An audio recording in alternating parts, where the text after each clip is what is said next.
All right, guys, this is No Man's Zone episode 2.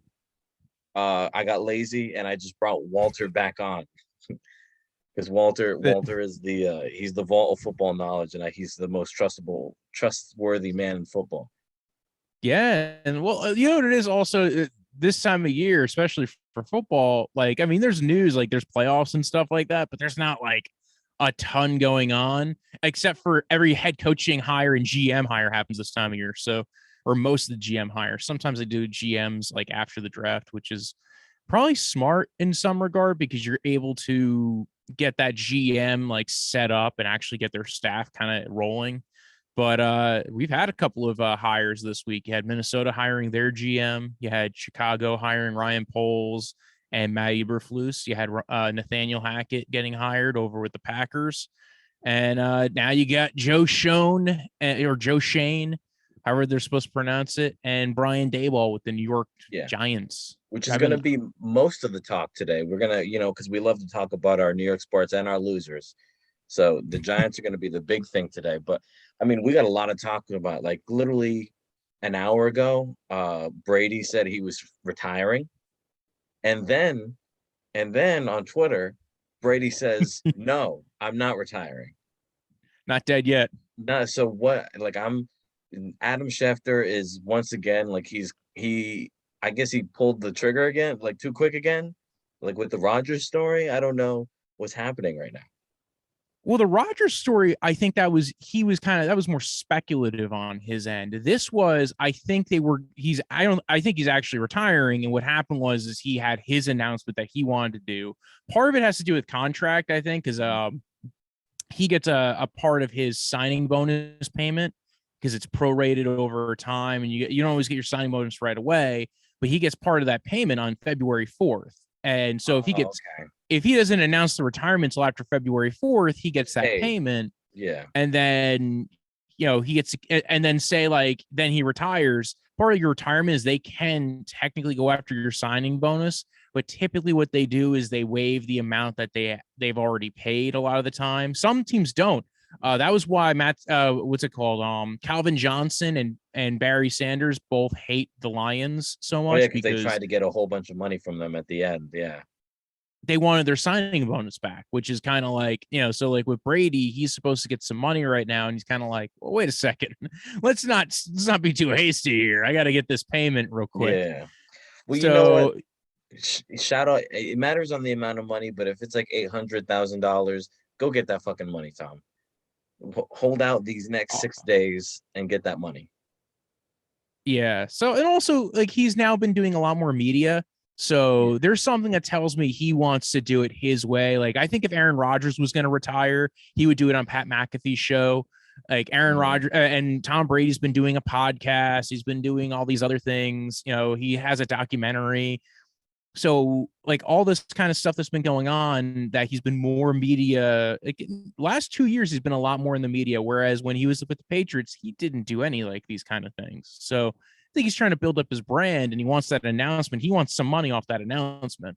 Yeah, he seems like he's pushing towards some on-camera role. I don't know where he's gonna be, but he seems to be pushing towards something on camera, which I mean, he's the greatest quarterback of all time. So I'll listen to whatever he has to say. I would be interested for sure. Well, even Sean Payton stepping away earlier this week, like he's a guy who, it's like, if you ever watch any of his press conferences, he's one of the most zany kind of out there coaches. And he's another guy who, it's like he's going to spend this next year or two on TV, make a few million, then go back and coach in the NFL. And they say the Dallas Cowboys, but I feel like that's something that's like, is that really going to work? Is he really going to want to work with Jerry Jones? Yeah, I mean, I don't know about that. I think he might be one of those guys where he thinks he's coming back, and you get on that easy, like you get that TV money, and you might never come back. He might do that, Bill Cowher. Or even what Gruden did and wait 10 years to come back. Although I Exactly. think at that point, at least Gruden was young enough when he was out of it, so Hmm. that when he came back, Gruden's I think still younger than Peyton. Yeah, yeah. So Gruden's he can't be close to 60, where I think Peyton is like pushing 60, right? yeah, he's like 58. So Yeah, he's been a coach for what, 16 years at this point. It's like, god yeah. damn. So yeah, I could see him coming back to the Saints after they figured out their whole salary cap situation. They do their reboot, figure out the quarterback situation. I The don't know. Saints are It's really screwed, dude. The Saints are fucking screwed. They're gonna I if because they're gonna have to lose a lot of good guys this year to really get under the salary cap. I mean, they just might move. Like, part of it is that they've always been the restructure, like salary cap doesn't matter team. This might be the year to go ahead and start like fixing some of that, but they're still going to have to push money out into the future anyway. Michael Thomas, I remember being a big one that like they might move on from Michael Thomas, Dude, which isn't his cap hit like 22 million, like something insane, 22 million, something like that? well, then I think they could save 20 million by moving on, and like you didn't even have him for like the last 2 years, so at a certain point they might say, fuck it, let's move on, we'll send them somewhere else, or we'll cut them, or we'll move on, and they free up enough cap space where at least they feel more palatable about going in different directions, whether they bring Jameis Winston back. Again, who ends up being the coach there, long term, even just for this year. I think that's going to affect, what happens with the QB situation. Do they go back to Jameis if they keep like the same staff and they still have Pete Carmichael Jr. there, running the offense? Because he was kind of always, he was, Peyton's right hand man on offense, and then Dennis Allen was the defensive coordinator. If it's just like we're promoting from within, maybe they go that route and then they stick with Jameis and see what they can get maybe in the draft. Wait a year, try to accrue some picks to kind of maneuver around. They have a lot of like pieces there, right? Like they have Marcus Davenport. I think they'll probably move on from Cam Jordan, Yeah, he's because a little old at this point.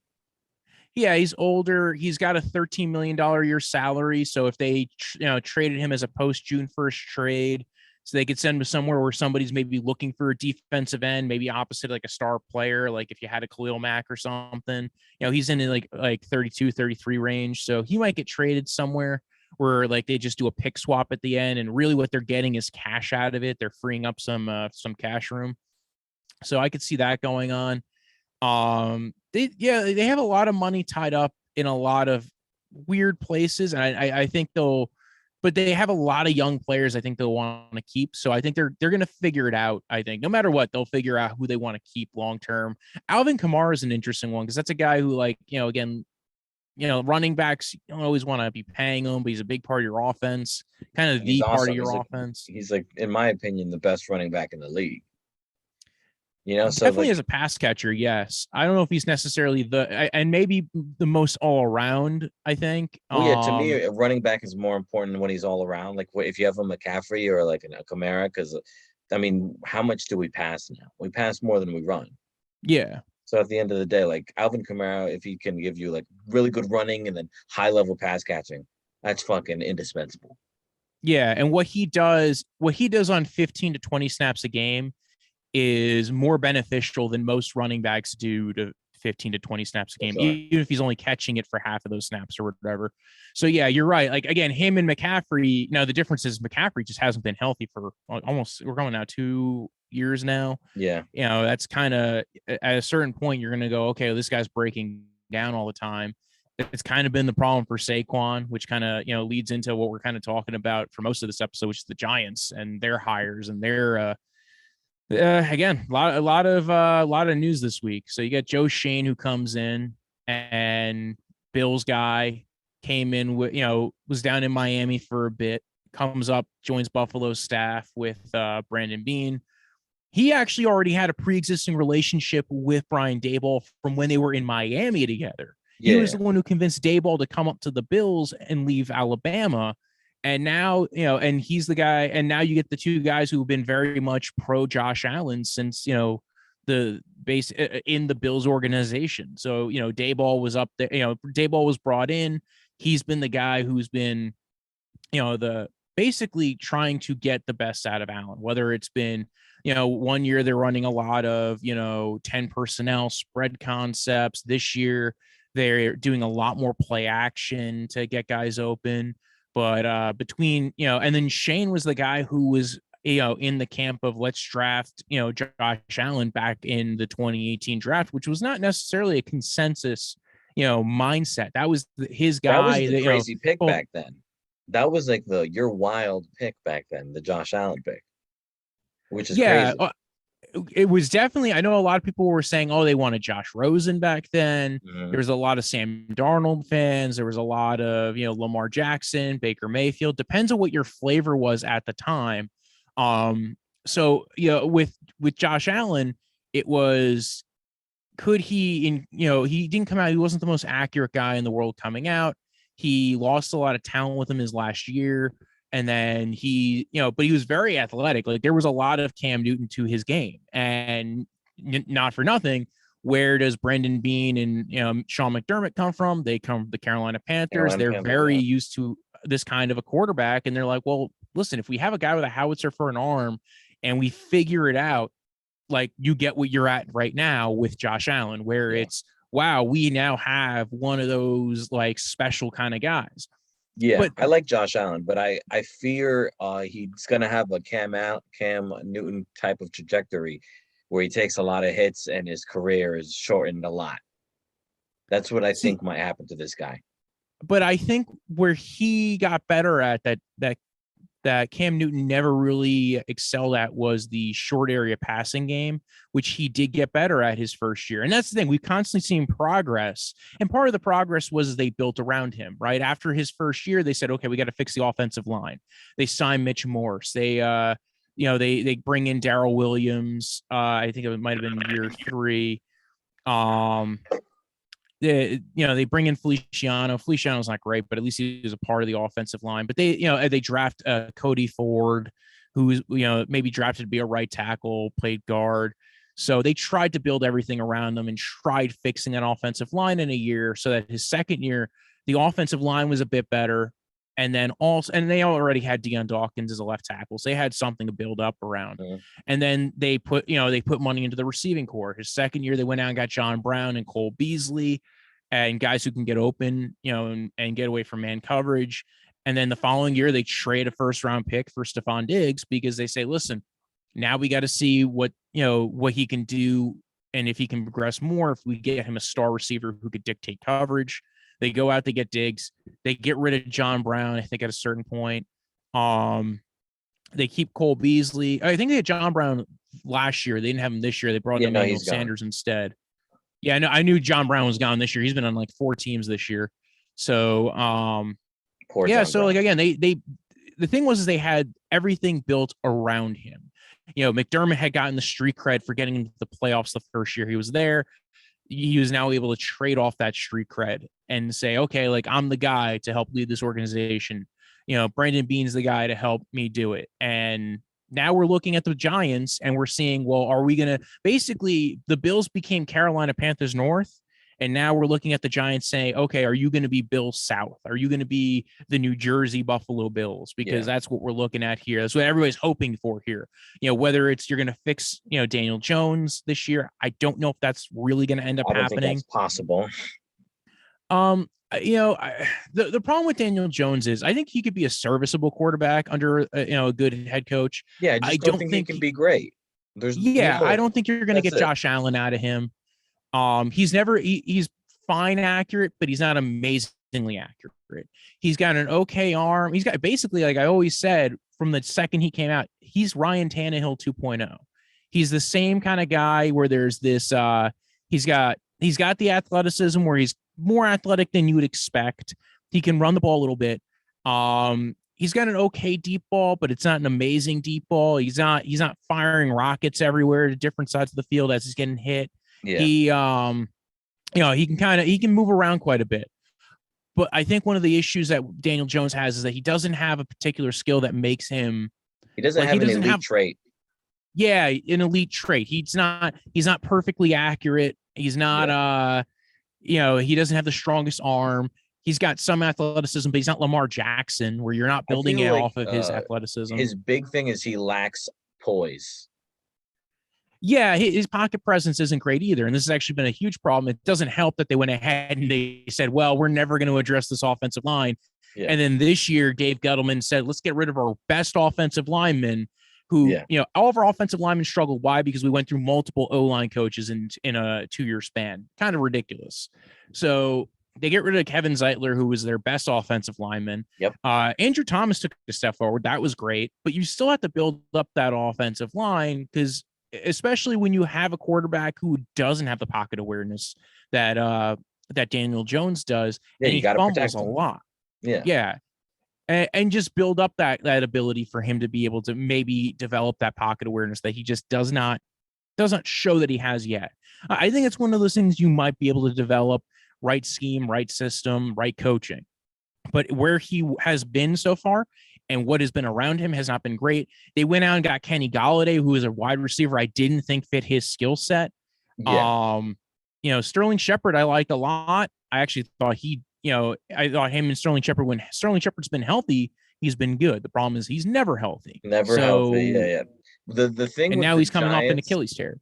is they have a lot of good guys that look really good on paper, but I don't know if it's the coaching or the players, because I really can't tell to a point where it's just you look and you're like, this is name brand stuff, and you're not getting name brand value out of it, you know? So my whole thing with the Giants is like, I mean, on paper, you got Kenny Galladay, Evan Ingram, Darius Slayton, Kadarius Tony, Saquon.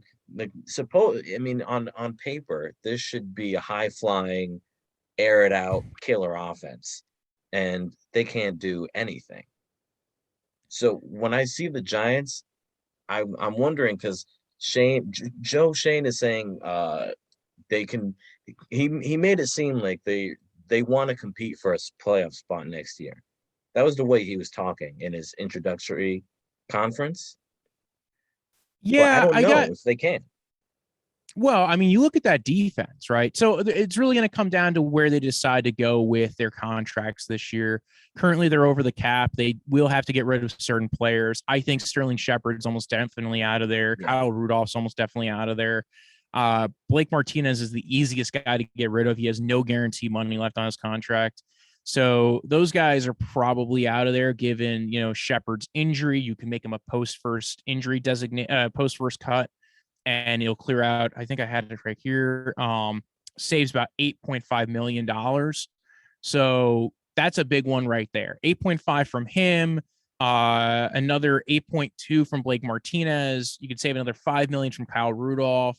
That's clearing up a lot of cap space. They have a lot of contracts that are, Gettleman, especially last year, just gave out a lot of stupid contracts. Like, I'm saving my job and my career and my legacy. Yeah. And part of it's the coaching. Part of it was Gettleman never had a strategy or plan. It was Gettleman just picked players that he really liked. And it wasn't like he couldn't get good value, a good talent. He was just getting good value. It was, you trade away Odell Beckham, and then you got Dexter Lawrence and Jabril Peppers and O'Shane Jimenez. And all those are good players. Those are all good guys, but they don't match up to what an ODB was for you. Well, at least what you would hope you would get in exchange for him. Like, that was the same draft as where you had DK Metcalf in that draft. Yeah. That was, you could have gotten, there's a lot of different ways they could have went, but he valued different positions than probably were again, drafting a running back number 2 overall, probably not the smartest idea, especially in a draft where there was a lot of teams looking to move up the board, including the Bills, to move up the board to get a Josh Allen, a Sam Darnold, even Josh Rosen, depending on who was going to be there. So yeah, that's the thing, because you could have moved back and you could have probably still got Saquon.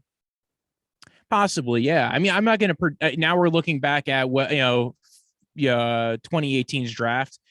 I don't. You're probably right. Depending on where they drop down to. Remember, the Colts did drop down, and they got their guy in Quinn Nelson. But that's because they dropped down to where the Jets were, which I think was 7. So they dropped a few spots, and they ended up getting, basically, they had 3 elite players who they wanted to get at that spot. One of those guys was there, ended up being Quentin Nelson. So, basically it's, how we got to here was a lot of a mess, right? You had, basically, it starts with McAdoo, right? McAdoo comes in, gets them to the playoffs. Second year, their offense and defense is, they have injuries on defense. Yeah. Which was the worst thing you could do, is to make the playoffs was the worst moves for them. because it Yeah, they made them. made the playoffs. They also made the playoffs off the defense that year. That Yeah, defense was great because they but had Olivier Vernon, Snacks Harrison, um, a lot of good the veterans. Yeah.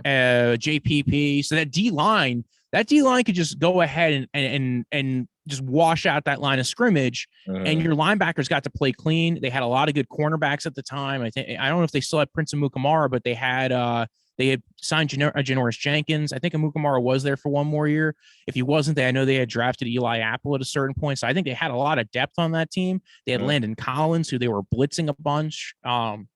Spagnuolo loves to blitz apparently in that 4-man front. So they were getting a lot of the defense was winning them so many games. And then like Odell would go ahead and do his Odell thing, where at that time Odell had that weird trait where he would just go, beast mode and no one wreck could a stop game. him. Yeah, Him it and would Eli be. were the best duo in the NFL during that. Yeah, but then Eli even dropped off to the point where it didn't matter, and then also Odell got injured, and that was the beginning of the end. I think for Odell was he had so many injuries when he was with the Giants, and that kind of affects a lot of mentality. They did this huge extension with him and they trade him away in the offseason, which created issues for him because he's like, I thought I was going to be in New York for life, and now I'm getting traded away. Gettleman's trading me off to Cleveland and to die. So again, like that hurt him, that hurt the team. And then what they got out of it was good players, but players that are not high value positions.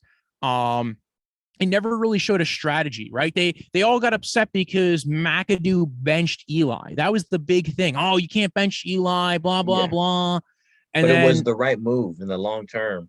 And I think the thing that really killed the Giants was they had an emotional connection to Eli. Yeah. That probably stayed. He stayed 3 seasons too long than he should have. Yeah, absolutely. They should have moved on much longer. Because then they followed that up with firing Jerry Reese and firing McAdoo, and then signing, Dave Gettleman as the GM, Pat Shurmur as the offense as the head coach, who, I still don't know what to even think of Pat Shurmur's tenure there, because his first year he had broken Eli, and then his second year there he had broken Eli and Daniel Jones rookie version. Yeah, he was screwed. Yeah, so I don't even know what to look at with Pat Shurmur, other than he should have known when he was walking in that the Giants were going to saddle him with this crazy situation. So they draft a running back number 2 overall, don't get any kind of assets to be able to help build up this team for the future.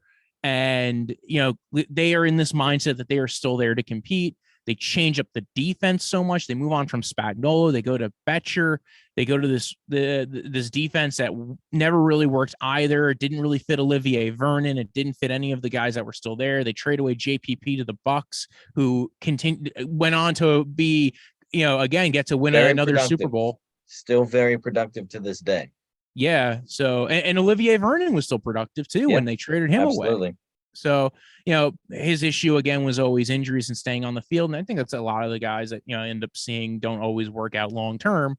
But again, they move on from all these players. And then, Gettleman never had a strategy or a vision. They move on from Shurmur after year 1 of Daniel Jones.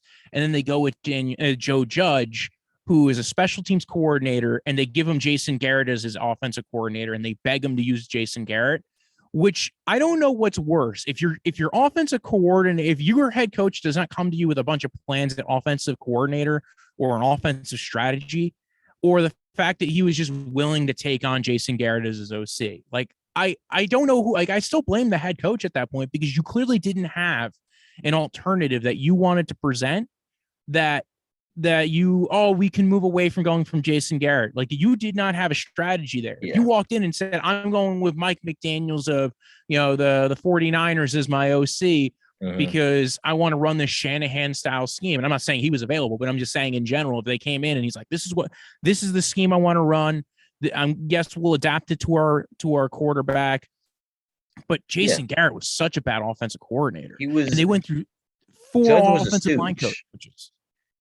And Judge is a lot like Gettleman, where I don't know what's with the Giants ownership, but they said all the right things. Well, they say the things you want to say and had no substance to back it up. Both these guys. Oh, absolutely. No substance. and you see it from the start where fucking Gettleman's saying, we're gonna fill up the line with hog mollies. Where? Where? He didn't even really like lean towards offensive linemen. When he did, he didn't even have the staff to correctly coach these guys up. Because you see it, these Giants offensive linemen, they leave the team and then they have successful careers elsewhere. Eric Well, Flowers that still was plays. Zeitler. Zeitler still That was the plays. last year with Zeitler. They had Joe Judge. Joe Judge had multiple offensive line coaches that last year, his first year there, and Zeitler took a step back. Andrew Thomas looked like a complete and total bust, where everybody's like, I can't believe you took this guy in the top 10. So you almost ruined two guys' careers right there. Then they go ahead and they cut Zeitler and they bring in a new offensive line coach who actually just got offered right before Joe Judge got fired, got offered a job down in Florida. So he would have been on almost his fifth offensive line coach in 2 years. So it was such a mess with that whole situation. The O-line coach turnover, which is insane. Usually a good way to see if a head coach is not going to last long is if there's high turnover on their staff. That was kind of also the issue of Brian Flores and why he didn't last in Miami. Is he had this high turnover. He went through multiple offensive line coaches, multiple offensive coordinators, and they never figured out the offense. And if you can't figure out your offense, you're going to get stuck kind of in the mud. Yeah. Well, apparently Flores is like really hard to work with. And I know like the whole media thing is like the black head coaches getting no time to like to work, but it seemed like he was really hard to work with. And then he had like a big feud. It seemed like him and the general manager did not agree at all. And when him and the general manager, and then him and Tua, and like there's been a lot of reports now that like him undermining Tua, some of the things that were said. There was a rumor out there that he tried. There was some argument about him trying to get him like to take multiple drug tests because he didn't believe like in the muscle tone that he brought back. Yeah, so I mean, the Miami situation is weird, and it can't be easily like can't just be what the media says it is. Like there's a lot of fuckery going around in Miami. It's a mess of a team. Yeah, and I think part of it was also, it doesn't help when you're having all these reports of you might trade for Deshaun Watson, and you're talking to the other team to trade for Deshaun Watson, and the owner wants to talk to him, and they want to go ahead and get the cases settled, and you're having all this discussed in the background. Meanwhile, you have a guy who drafted in the top 10 literally a year and a half ago, who, when he's been healthy, actually like has had some good moments. Again, he's had struggles because he's still only year or two of being a rookie. On being, he's year 2 on his rookie contract. So, but you've seen some development from like Tua is one of those guys where I watch him and I go, he does some amazing things sometimes, and then he does some boneheaded things sometimes. And you're like, very interesting guy. I want to see him with a good offensive coordinator, a good head coach, because I think I see some things with Tua. He's not the strongest arm in the world. But he has some of the Deshaun Watson to him already. Like Deshaun Watson doesn't have the strongest arm in the world. And I think he has some of the, if you give him the right offensive philosophy, that's why I think Miami was huge on trying to get Daboll. But unfortunately, I think he was like, listen, I'm going to go work with the guy who I've been working with for the last like half a decade over in New York. Better prospect. Yeah. And like, he's going to get a longer leash because the Giants know that they're kind of, everybody's looking at him right now going like, hey, like you can't go ahead and screw up twice, can you? Like you can't fire him after 2 years too, right? So he's got a long leash. He's going to be able to get whatever quarterback he wants in the next 2 years if he wants one. And I think that, so for Daboll, it made sense for him to go to the Giants. And with Flores, like I know there was talks about Flores coming to New York. There was a lot of pro Flores people because he's from Brooklyn and all that stuff. That was never happening. Mara Daboll's apparently really wanted him. Yeah, Mara wanted it, but Joe Shane was coming in. I mean, for me, it was like if Daboll doesn't get the job, then the Giants ownership is tyrants, and then this is a screwed organization.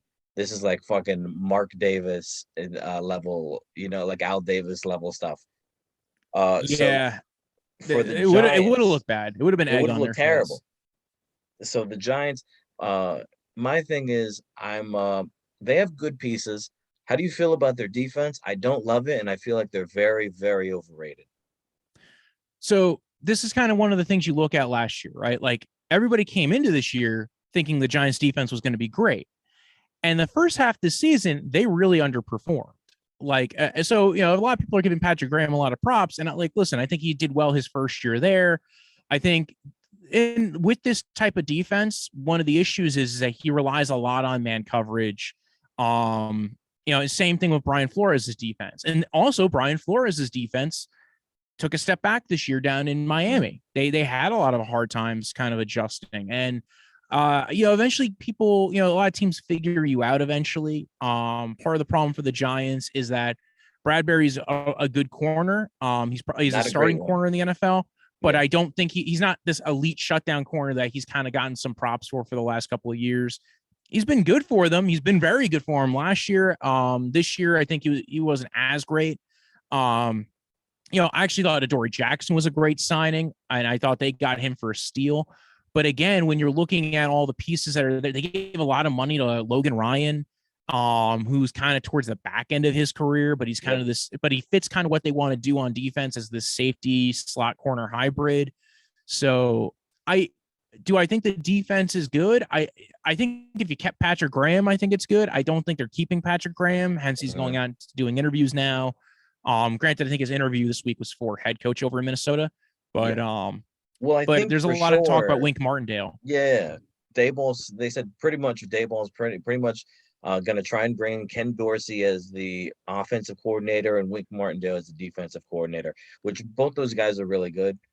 It's on paper. Once again, sounds fantastic. We'll have to see what actually happens. But I think with Martindale, I think he's perfectly set up for the way this defense is already has their players. Like there's not going to be a whole bunch of need to change system and get a lot of different guys because they have Dexter Lawrence would do great in a Martindale system. It's actually built. It's good enough that it's built similarly to the Baltimore Ravens defense, where again it's another team that relies a lot on man coverage, a lot on blitz packages. It's not as much of the amoeba defense that Graham was doing, where you're not quite sure where the rush package is coming from, and they'll drop a different guy into coverage, and they'll do a little bit more of a standard kind of blitzing 3-4 a lot of the time. But it's still a very a very potent defense. And I actually was impressed with how Wink Martindale did this year when he lost a lot of players. He lost Marcus Peters at the beginning of the year. He lost Marlon Humphrey halfway through the year, and they were still a relatively competitive defense. They did get a couple of new pass rushers in there. They drafted Jason Owe. So, they still played their game. They didn't change. They still played their game, which I respect a lot. There was we still can get to the quarterback. We can still play our defense. And you see that he really believes in his system, which is dope. Yeah, and he loves coming up with new pressure packages. He loves dropping guys into coverage. He did that a couple of times where he'll have Calais Campbell zone drop. And again, if he's zone dropping, he's 6'6", he's a monster. So you're trying to throw over Calais Campbell and leads to an interception or at least a deflected pass, or you're not quite sure if you can kind of gauge where you can throw the ball in that area. So he loves scheming up his pressure packages. I think it's kind of an easier conversion than say if he went to a team that ran a lot more zone, that ran the cover 3 kind of defense that you see if you're running a lot of the Seattle cover 3, or if you're running a lot of the Minnesota version of the cover 4, cover 2 safety, split safety high, coverages. So I think that you're going to see a little bit easier of a translation to Wink Martindale's defense. And not for nothing, I do like a lot of the pieces there. I like Azeez Ojulari, a guy who they drafted in the second round. He did pretty well from as a rookie. He looks promising. Yeah, and then between Leonard Williams and Dexter Lawrence, nobody should be running on you. You at least got some D tackles there that are a little that are going to be tough to take on. So, I think it's a perfect defense? No, because they're going to have to move on from Blake Martinez anyway.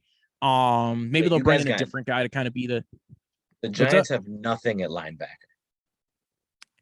Martinez looked good his first year, and I think that was kind of he looked good last year, and then they realized maybe that was a little bit of fool's gold. I think he got injured this year. I think they're going to release him. I always found like I said before, they can overrated. clear so much money with him. Martinez has So, always been very, very overrated to me. well, yeah, and even I think he was coming from the Packers before that. The Packers didn't want to keep him. He was an okay Yeah. player for the Packers. So, I look at it as the defense is going to be fine. The question is, are they going to keep Bradbury? Are they going to trade Bradbury away? Because Bradbury is going to be the kind of player where they might be able to get something for him. Hmm. And again, they can clear 13 million if they trade him away, which, $13 million for a starting corner in the NFL Very might cheap. not be bad if you're a team that's competing and you're running Yeah. that. So, like, if you're, say, the Buffalo Bills, and you don't want to spend a high pick this year on a corner, you're trying to figure out, like, hey, maybe we can make our offense even more explosive. Maybe we'll throw a third round pick over to the Giants or a fourth round pick over to the Giants, and we'll get Bradbury. It'll clear some of their cap room. And, again, maybe it looks like a little bit of, like, a deal swap with friends, but it's somebody you have a good communication structure with. Hmm. Bradbury's familiar with McDermott's defense, being down in Carolina. So, again, if you're looking to, hey, we need to get better corners on the outside, for another team that runs a lot of, zone. Although, again, Bradbury's done well in this defense. So I'm sure you will find somebody who will want to go look for his services. Yeah. Um, uh, I don't know necessarily where they want to go with it. Like I said, I like Adoree Jackson. I thought that was actually a really good signing for them. A lot of the guys that Gettleman picked up or drafted just hadn't worked out. Sam Beal, DeAndre Baker. So you're hoping they figure out, like, their corner situation there while, like, all this is kind of going on.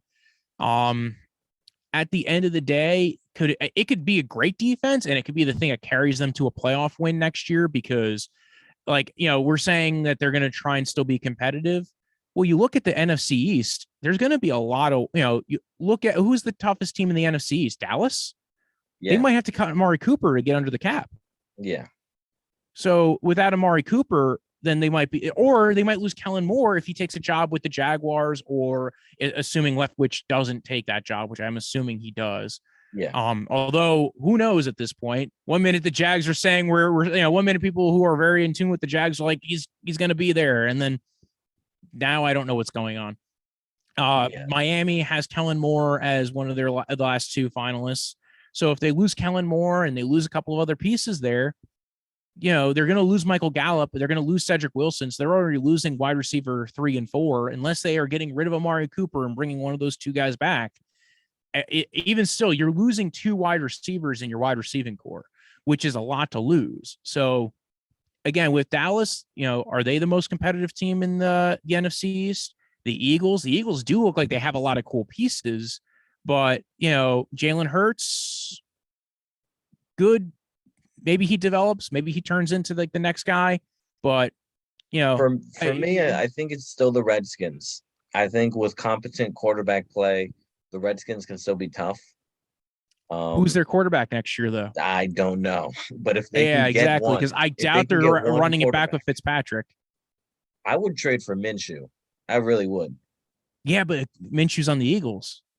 The Eagles You aren't think getting they rid would of. trade?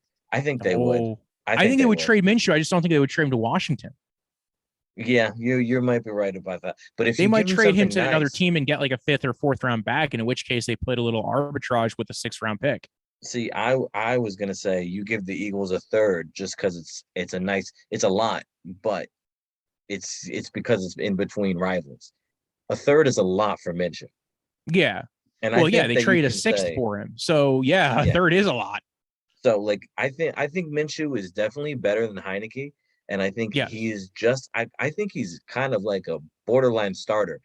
I think he's just enough to get what you need because they got Scary Terry, they got Antonio Gibson, like they have a decent offensive line and I mean an overrated defense, but still a pretty good defense. I think They they have a lot can, of talent on the defense. They just haven't been able yeah, to, like, this year they did not put it together at all. And actually they got better when they lost Chase Young for some reason. Don't understand that yeah, one. yeah, yeah. I mean, I still think Chase Young is still very promising. I wouldn't say like he's No, he bad, wasn't but holding them back. I don't know what happened. I think what happened was they learned that they realized they can't rely on that, and they have to be like, mhm, okay, like, we have to do better. Otherwise, we're going to lose these games. So they yeah, had to scheme things up better. Like, sometimes adversity makes the best out of you, and you go, oh, we have to do this now. So let's yeah. fix this. So I think that's what ended up happening. Jonathan Allen's a really good D tackle for Oh, them. he's So awesome. he was, he was like the main piece of, like, he was the guy this year. Everybody else Yeah. kept on getting injured. Sweat, Young, with Jonathan Allen, he's constantly causing problems, constantly a pressure guy. So, and he was kind of the guy there. So, but again, with Washington, like, say they don't get Minshew, because I don't know if the Eagles do that. I think the Eagles will Yeah. trade him to somebody. But my assumption with the Eagles is they could probably find somebody else willing to bid for him, whether it's a 4th rounder, a 5th rounder, whether it's Denver or Minnesota or Cleveland or San Francisco or anybody, because San Francisco is going to be moving on from Jimmy Garoppolo. And Jimmy Garoppolo is the one I'm thinking of for Washington.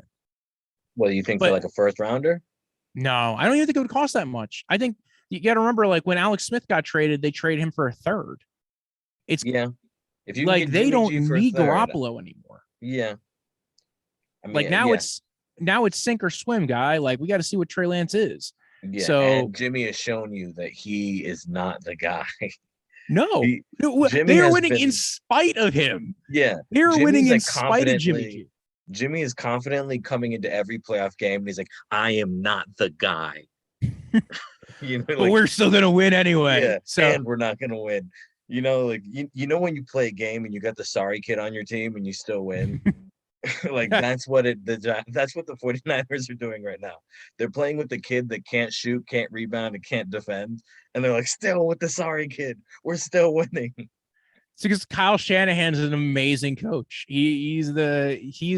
Like, again, like, I think he got a lot of flack at the beginning of this year because they weren't doing a lot. They started out a little slow, but he's a good coach. Like, he knows what he's doing. He is the master of that offensive style that everybody else is trying to do. Yeah. He's the master, and everybody else is like the Padawan. Like, whether it's McVay, who's 0-6 against him, the last 3 years, LaFleur. whether it's LaFleur, who constantly gets kicked out of the playoffs by the 49ers. It's those guys run that same system, and they haven't figured out that system to his level yet. They might eventually, but he was born into that system. So I'm thinking, eventually they're going to move on from Jimmy G. And again, the team that does this all the time, he's either going to the Broncos or he's going to the 49ers. It's pick which one would you prefer him to go to that they can get a little bit more from. It's pick which one missed out on the quarterback they really wanted, right? Listen, the Broncos are going to throw everything towards the Packers. It's obvious. They're going straight ahead. What do you want, Judy? You want a 1st round? You want another 1st round? You want another 1st round? You can have it all. They're going to throw everything. I think they could possibly get Aaron Rodgers. I don't really know for sure, but they'd have to get Aaron Rodgers and Devontae Adams. Yeah, and they'd have to throw a free agent. But the Packers might franchise tag him. So if they're going to do that, then it becomes, well, are they going to tag and trade him? There's complications with that because, you could file a grievance. And a lot of times the players don't do it anyway. But, there's the element of, so will the Packers tag him? Packers have their own cap situation. Currently, they're calculated to be $38 million over the cap. Very easy to fix. It's kind of like cut Preston and Zadarius Smith, and that's half of that. And then the next thing they have to do is just restructure Aaron Rodgers' deal, maybe restructure Kenny Clark's deal, and maybe restructure 1 or 2 other players' deals, and they're back under the cap. Yeah. Well enough where they can keep Devontae Adams and Aaron Rodgers. What they should do is, if they want to keep Aaron Rodgers, and I think this is really what Aaron Rodgers is going for, he wants an extension. He wants them to commit to him because I don't think Rodgers wants to leave. He likes being the Packers guy as long as they go ahead and invest in the team around him. And the best way for them to do that is if they sign him to an extension and keep Devontae Adams there. And if those 2 things happen, he's there. And I think the next step would then be, all right, when you guys draft a wide receiver, draft somebody that I want, like draft somebody on offense that's, that's a skill maker. Now, granted, you can't always do that. Like some years it's just, there's not a playmaker there that you can go out and grab. Yeah. This year there probably will be one that, it's probably going to be 5 or 6 wide receivers in the first round this year. Maybe not. Somebody might drop out of the first round as long as they don't draft Jameson Williams, because Jameson Williams would probably be a red shirt for at least part of the season because of the torn ACL. But they could probably get one of the guys there. They could even trade up. So we don't know necessarily what they'll end up doing. They did trade up to get Jordan Love, Yeah. but with the Packers, it's very easy for them to fix that cap situation, like we've seen with the Saints before. But I think the key cogs to it would be giving Aaron Rodgers an extension where, and then part of that extension would push some of this money out into the future anyway. And to which, when the cap rises, you're not going to feel it anyway, because the cap's going to probably rise a bunch in the next 2 years. Of course, yeah. Because this year they were capped at how much it can go up. It only stopped at 208. So 2023 and 2024, cap's going to go up a bunch. You're not going to really worry all that much about, Aaron Rodgers getting 40 million when the cap is 250 at some point. So I mean, quarterback carousel. We got to go back to the Giants, where we jumped on the quarterback carousel. We got to get back to the Giants. Yeah, the whole point with this was who's do the Giants have a chance of making the playoffs? The NFC East is still wide open. Yeah, which I think we can both say very, very confidently. I'm not impressed by the Cowboys. The Eagles got the 7th seed, which is a courtesy. Yeah, a courtesy playoff spot. The Redskins have to get a quarterback of some sort. Have to. And then there's the Giants, who on paper are well put together. They just didn't have anything sort of close to leadership. Well, and they have a bad offensive line situation. Not the worst, though, because you have Andrew Thomas, who actually looks pretty good. Yeah, but this is the perfect situation with their draft assets to really set themselves up for a good offensive line in the future. Yeah. Well, it's a good offensive line draft, especially at the top. Absolutely. With Evan Neal and Ike Ekwonu and the Cross, and then also Linderbaum. Now, I don't think they're taking Linderbaum in the top 10. Yeah. But if they Kenyon trade back, Green is a good player. Yeah, Kenyon Green. So there's plenty of players in this draft that they can go after. Especially if they trade back, which, now we're hearing, no Tom Brady. You have the Steelers with no Ben Roethlisberger. Mm-hmm. There's going to be teams that are maybe looking to jump up that board because they're going to probably like one of these quarterbacks. They're not going to like all these quarterbacks. So Kenny Pickett's probably going to be big on people's boards. I know he's kind of the one that in the media everybody's talking about is maybe the top guy. Matt Corral is going to probably be a guy. Sam Howell, and again, there's probably 6 guys who are going to go in this draft that we'll talk about into years come. But how teams feel about them, we won't know. I know the Senior Bowl is going to have a bunch of them. So after the Senior Bowl, we'll probably find out. I know there was a little bit of flack that Rivera got because he's not going to the Senior Bowl, but the front office is going. His coaches they'll are send going. their scouts. It's not, he doesn't need to be. I don't know whether that's a huge deal that Rivera is not at. He's not going to be drafting. Yeah, and you have your opportunities to meet them at the combine. You have your opportunities to meet them at their pro day. Yeah, you will interview these. He's gonna interview these guys at some point. It's not a huge deal. He didn't he just get over cancer? He shouldn't be traveling a lot in the first place. Well, he also, I think and the reason why he's skipping is going to his dad's birthday. Yeah, it's weird. When you're that old and your father's still alive, I'm like, okay, he maybe deserves to have you at the birthday. I don't know, how many more of those he's gonna get. So exactly. But so my thing is the Giants are they're at a good spot, but it's also they might get inched out of the top 2 guys, because the way I see the board coming out right now is probably Jacksonville takes either Ekwonu, Neal, or one of the top edge rushers. 2 edge rushers, yeah. Yeah, who I think the 2 edge rushers and the 2 tackles are going to go pretty much top 4. Yeah. Because I think, honestly, I think Ekwonu is better than Neal. I think he might be the best player in the draft. He has great burst. He's a nasty run blocker. He can play multiple positions. he has like the size and the speed to really be a great tackle for a long time. And Yeah. he doesn't have the problems that Neil has, where he's like, he is really big and you worry about injuries, and Neil doesn't really have great bend. He falls over a lot. Mm-hmm. I think Ekwonu is like the I Well, think he's a at least with great offensive. Aquanu, you could stick him at guard, and you might be like, okay, like I can get away with him at guard for right now, and then kick him Yeah, out to right tackle. Um, I think it depends on what you're looking for, right? If you are one of those teams that's looking for, we want a hard nosed run blocker, we're running a lot of these outside zone schemes, then yeah, then I think Aquanu's your guy. The versatility. I think with Neil, if you're looking for like, so for why I could see Jacksonville going with Neil versus Aquanu is that they're probably looking for a better pass blocker to be hmm the left tackle, the blind side kind of guy.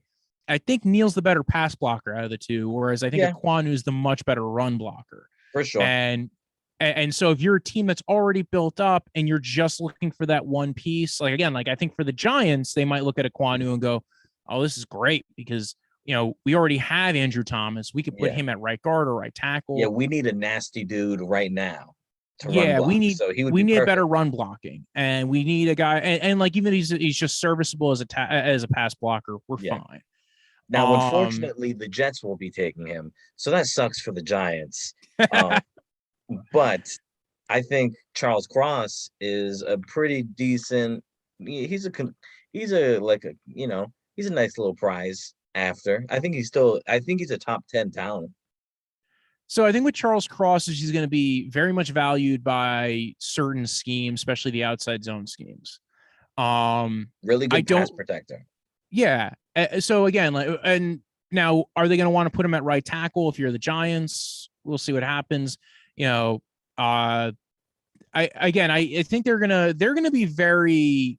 I think they will play everything by ear, kind of with it. If the right guy is there, you're gonna take the right guy. Yes, they're gonna Yeah. value the offensive line because, I mean, first off, they saw their first year in Buffalo what happened when they didn't have a good offensive line. hmm Um, Maybe they figure out a way of clearing out cap space and signing a free agent offensive lineman.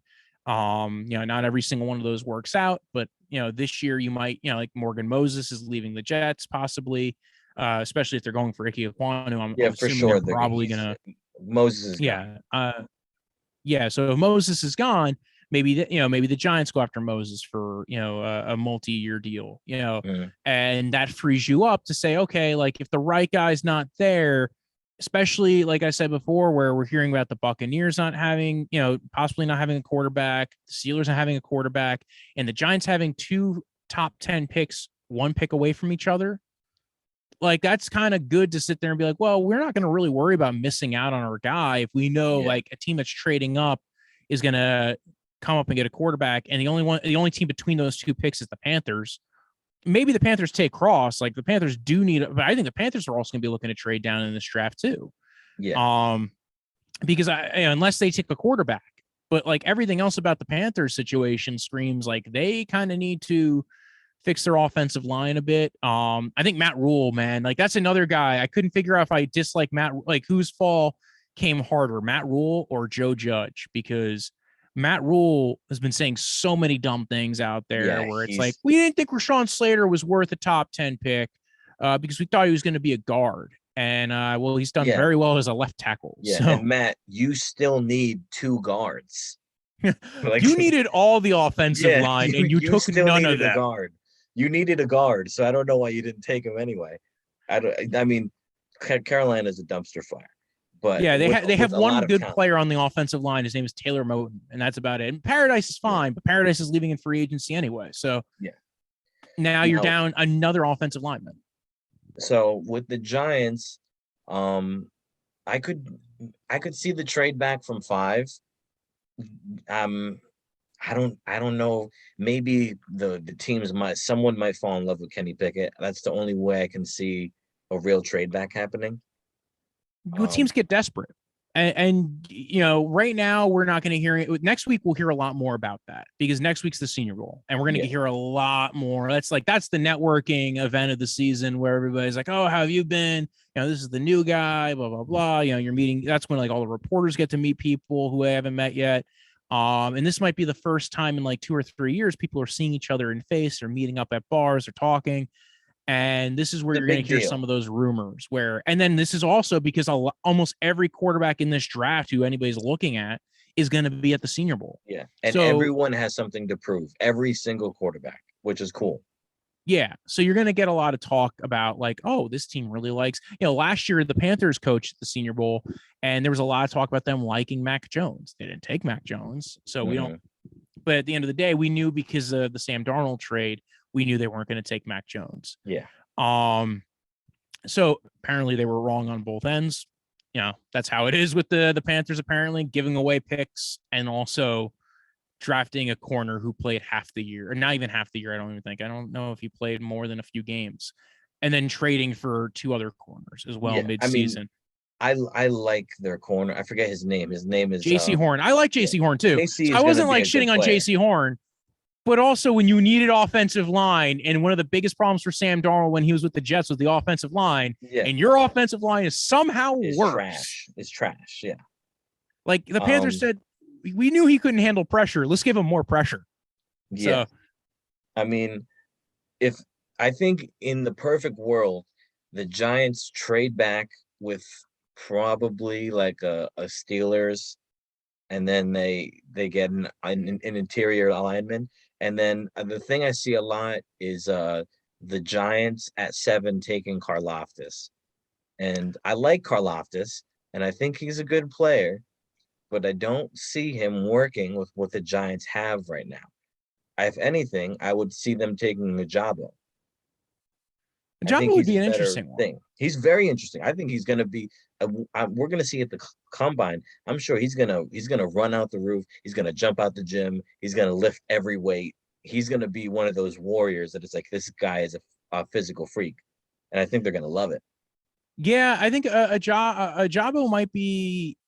I don't want to say he's this year's Owe because I don't think Owe was a much better run stopper. And one of the problems with Owe was that he was getting a lot of pressure, but he wasn't getting a lot of sacks. He's going to be an interesting one. And I'm not where he gets valued in this draft, whether it's top 5, top 10, top 15, or top 20 is going to be intriguing because that type of player is going to like, there's a lot of archetypes for these players that have existed. I've been watching a lot of the wide receivers and the edge rushers and a lot of similarities to the previous year's classes, right? Like Jahan Dotson, very similar to Elijah Moore. And it's like, I love me some Jahan Dotson. No, I know you were the first one to tell me like, no, go check him out. And then I saw he was on the Senior Bowl roster and I went ahead and I started watching. I'm like, oh dude. And now I'm in love with a lot of the wide receivers in this class. Cause it's a deep class. It goes about like 10 or 15 deep. Yeah. He's going first round. I've like looked, when you told me like, listen to the guys that are getting hype or not. And every time I hear someone talking about Jahan Dotson, it's only good things. He's going probably first round because he has that like Deebo Samuel kind of build. And Deebo is showing he's like playing out this season. I think the guy that's really going to drop is Olave, which is not a bad consolation prize to get. Yeah, Olave is an interesting guy. Olave is an interesting one to drop because of he's been in school for 2, he could have came out last year. He stayed an extra year. His production in the last couple of years has been great. He's been really good on the field, but the problem is he's kind of outshone by Garrett Wilson, who it looks like Calvin Ridley or Amari Cooper, like rendition 4 or whatever. He just seems like to be that style of guy where his route running, his lateral movement is so like the question's going to be who's the first wide receiver off the board. And my money would be Garrett Wilson. Yeah, me too. Because he does the things that translates well. I think there's some people who like London and have London as their number 1. My problem with London, I'm not as sold on his, like he doesn't have the great long speed. He's got good lateral quickness. So I think he's going to be fine in the NFL. My issue is dealing with press man corners and like people trying to jam you off the line of scrimmage. He's skinny. He's a very skinny guy. Thank you. yes, because I've seen so many people be like, oh, he's gonna be great, he could do this, and I'm like, he's a skinny dude. He's not even bigger than Michael Pittman was. Like Pittman was Yeah. thick. Like I remember watching Pittman and and Mike Williams come out, and when I watched their tape, I'm like, that guy's an elk. That Hmm. guy, like, he's just bigger than everybody else, and they Yeah. just take the ball. And that's not necessarily London. London is not that dude yet. He could maybe be in the future. You know, Yeah. eat some peanut butter, I some of the see stuff London that as they a big test you for. slot. That's what I see him. I see him as a big slot. Like I don't think Yes. he's an outside dominant receiver like how they're saying like they think he's gonna be. I don't see that. I see him getting jammed up in the Yeah, like NFL. you're gonna get a lot of bigger corners in the NFL. And keep in mind, he wasn't playing big corners when he was in college. But imagine he's going up against like a Marlon Humphrey or a Marcus Peters or I'm trying to think of somebody. Yeah, I would have loved to see him go up against Sauce Gardner, like Hmm. because that guy, that's a guy who I'm in love with as far as DBs go. Like that's like Yep. my number one right now. I like him better than Stingley. He's got that build, that strength. He's the guy who I'm like, oh damn, if I'm a D coordinator, I play a lot of press man coverage. I want that guy. I can imagine him being utilized right away. Hmm. Now we'll see what happens with the testing. I think his testing will be good, but DBs always confuse me with the testing. You'll get to this guy looks really great, and you get to the combine and they test really bad. And you're like, well, I'm not touching that because that's the one position you want them to be able to run in a straight line fast. Yeah, exactly. I Um, don't think he's gonna run in a straight line fast, but I still think he has all the tools to be really awesome. Well, You I'm know? intrigued. I'm with that aspect of it. I'm not worried yet. I'm curious about that because like again, I've fallen in love with DBs in the past, and I'm like, oh, you've tricked me, my friend. So I'm not as worried with Gardner yet. When we get to when we get to the end of the month, we get close to the combine, end of February, early March, whenever they actually schedule that for this year, I'll be more in tune with that as far as where I feel on him. But you're right. Like with London, I wish I saw him against a tougher corner because also he got a lot of free releases, playing a lot of off coverage, which happens a lot in college. Mhm. But when I look at what he does well, I like his movement skills. For a guy who's 6'5", this is why like when people go, well, he'll add 10 or 15 pounds in the NFL. I'm like, but that's not a good thing. His movement ability is one of the best things about him. So like you're right, Mhm. big slot's a really good way for him to go. Very similar to like Michael Thomas, Yeah. where he's getting free releases off the line of scrimmage. He's able to box out defenders, and he's just able to make the catch. Keep in mind he also got a broken ankle this year. There is kind of durability concerns with that kind of a guy. But and don't get me wrong, when I watch him, I see Jimmy Graham, I see Michael Thomas in his Yeah. game. No, he's got some good shake and shimmy. Like he can move, he can break some tackles. I like him, but when like Mel Kiper get put him at 10 to the Jets, it's like I don't if you got this guy at 10 and I think he would be really disappointing. Yeah, and I think one of the issues with Drake London is that I remember guys like Hakeem Butler and a lot of these big dudes who like they're nice, but they never quite worked out. Now I think he's a better route runner than some of those other guys. Like he kind of reminds me of Rashad Bateman last year, and that Yeah. might be kind of where he really is Rashad Bateman with maybe a little bit better hand skills. Mhm. I love Burks, Traylon Burks. I'm impressed by. That's a guy. If there's one guy in this class, we're gonna all look back on like why that guy not go where he was supposed Yeah. to go. You're Is a man of Burks. good taste. You're a That man of good it, taste. it's the size, it's the speed, it's also when you look at his earlier tape from his freshman and his sophomore year, all the things that like if somebody has an issue with him, you look at a different year of him playing and you go, oh damn. And also his willingness to go to Arkansas. He could have been a Mhm. starter in another program. He goes to Arkansas because he wanted to go to Arkansas, a program that had like 3 wins that year. So I Yeah. like the mentality, the size. Again, it's for me, it's 1A and 1B. It's Garrett Wilson and it's Traylon Burks. And those Yeah. are the two guys I really love. And I get excited when I watch them because I see what they can do really well. Burks, I think, is just gonna. I think you're getting the closest comps I can give you are DK Metcalf and some version of Debo Samuel if Debo Samuel was a linebacker, but I don't know if he's quicker than Metcalf. He's not as quick as Debo, which makes sense because he's bigger than Debo. He's not going to be Yeah. if he had the same quickness as Debo, he's going top 5. Like I don't like that's gonna and maybe he does. Like he could maybe test that way. Josh Gordon's another name that comes to mind Mhm. when I watch him. Jalen Reagor's also in that mold, though. There is a little Jalen Reagor to his game, and the Yeah. difference between him and Jalen Reagor is Reagor can never get off press coverage. He can never deal with the jam at the line of scrimmage. Mhm. I'm not worried about that with Burks because Burks has that size and strength advantage when you're dealing with a guy who's 6'3", 225, 230, who probably is going to run in the 4.4s and has hands the size of an offensive lineman. He'll just rip a guy across him. He will figure it out. I have no doubt that guy's going to get downfield. And and that's probably why I like Dotson too, because I can see where Dotson works in the NFL. I could see where Olave works in the NFL. There's not a lot of guys working with Drake London's size, and not for nothing. I think he will work. I just get a little worried with Drake London, where I don't get as worried. I see what Burks will do, and I'm like, all right, Burks will be fine. We'll figure it out. Get him in the same room. I love sticking him in the same room as DJ Chark, because DJ Chark had similar problems coming out that you see this year on his tape.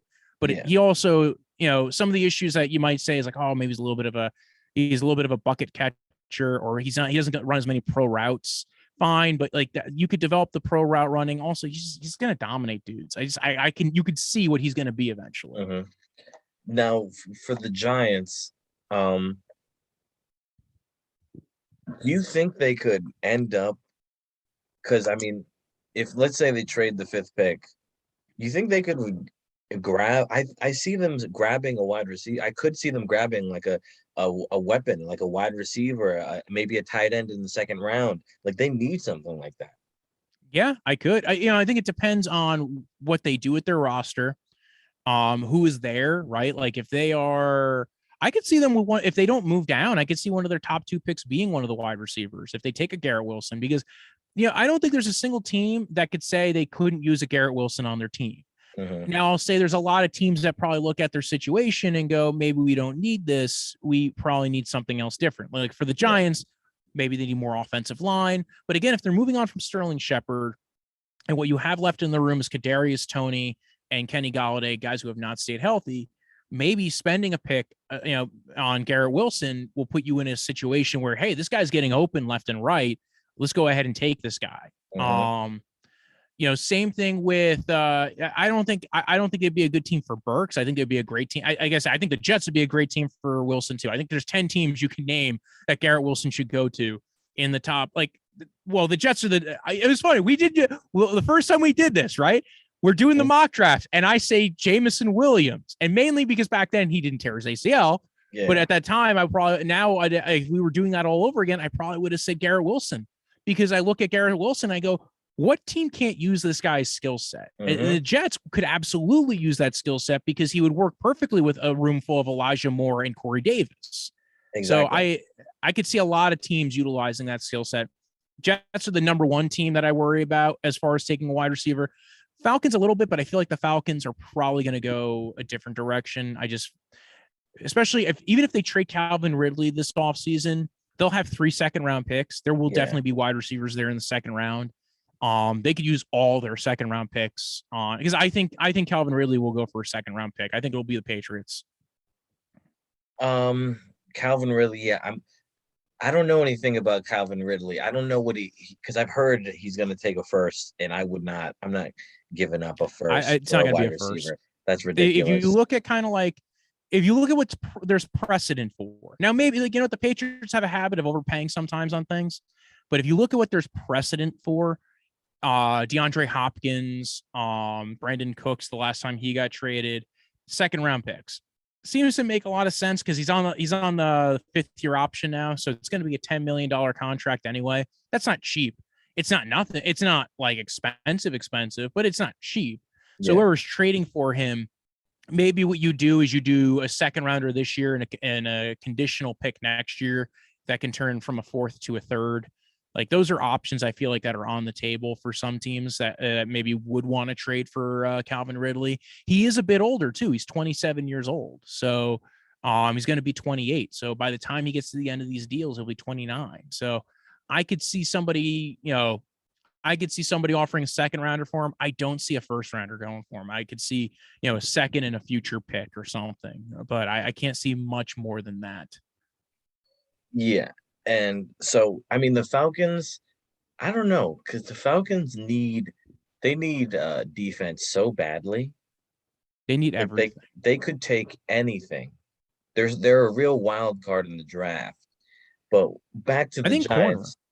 So corner and I edge mean, rusher. yeah, corner, edge rusher, linebacker. I think that there's like a lot of Kyle Hamilton talk, and a lot of people are drafting like Kyle Hamilton to like Houston and the Jets. And I think what they're really trying to do is they're trying to put the idea that Kyle Hamilton should be a top 5 draft pick, Yeah. but in reality, I don't think he is. I think he goes to somewhere like Atlanta. I mean, that would be a good one for him because they only like again, safety wise, he's a good safety. And for them, like they draft a guy at a UCF last year in the second round, Richie Grant, I think it was. Yeah, And he yeah, was good. Like I liked him a lot coming out. He's a little bit older of a prospect. And I don't know what they got out of him this year. They did get a lot of good play out of the corner they drafted 2 years ago out of Clemson, yeah. AJ AJ Terrell. Terrell is a good player. And I And mean, I think Hamilton, because with Brady retiring and now there's no Sean Payton in New Orleans, Falcons really need to get guys who are gonna make a difference right now because they are the only team with a quarterback now. Now is the time.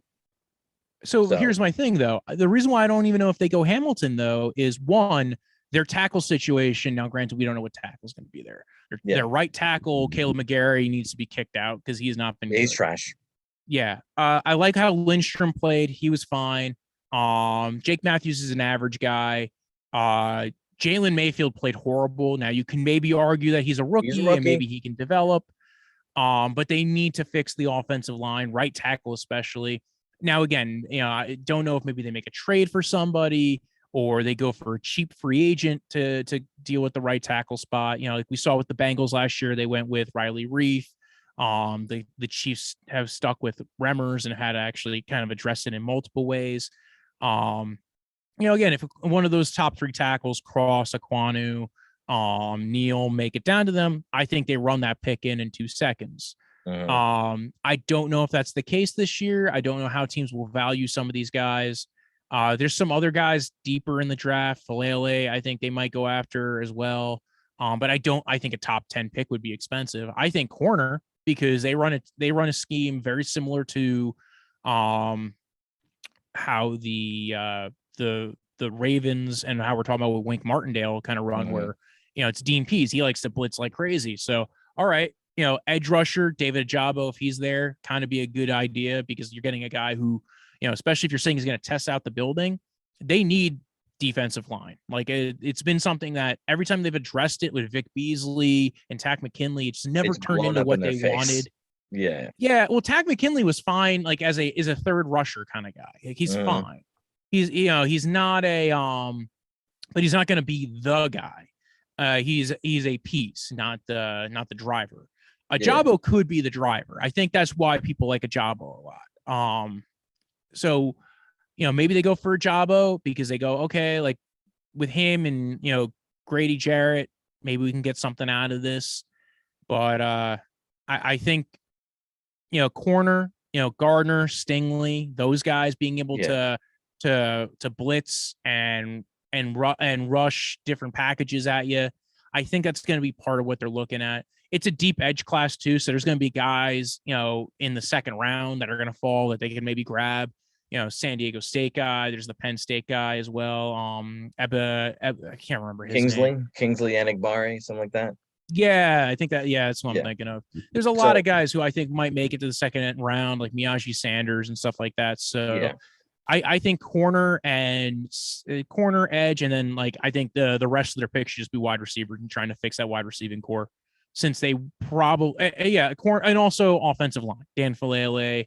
If Kwanu doesn't go it doesn't go as high as maybe we are expecting, or if there's yeah. another guy who pops up that they just go, oh, we like this guy. So Falcons, I could see, but wide receiver could also be very much in their Oh yeah, realm of. yeah, for sure. Well, so my thing is, I think the Giants are like they're the real that fifth pick. is where the draft can really go wild. Yeah, because they can That's go Karloftis. They could yeah. go, if one of the top two edge guys falls, we don't, well, at 5, I don't know if those guys fall that far, but you never know because you could have a Laramie Tunsil year where one of those guys Mhm. just falls and we don't know why. And, Yeah. Kayvon Thibodeau, maybe he does fall. So there is an element of that. Yeah. With the Giants having those two picks, one off of each other, they really have a chance to control the draft and get to dictate, who goes where. Yeah. And I think some team is going to offer them a crazy amount and to trade up to 5, and they would be dumb not to do it because Yeah. there's going to be, because you have the Panthers at 6, you have Washington and Denver in that. Now, granted, probably by this point we'll figure out where those teams are with their quarterback Yeah. situation. But for now, very, very quarterback thirsty. Yeah. And then you also have the Steelers and the Buccaneers who also are going to want to trade up and get a quarterback. So there's And maybe even the probably, Saints. yeah, the Saints too. So you have about a half dozen teams that need quarterbacks who, probably should look into trading up and can, the Giants can continue to build on this wealth of riches that they've managed to acquire.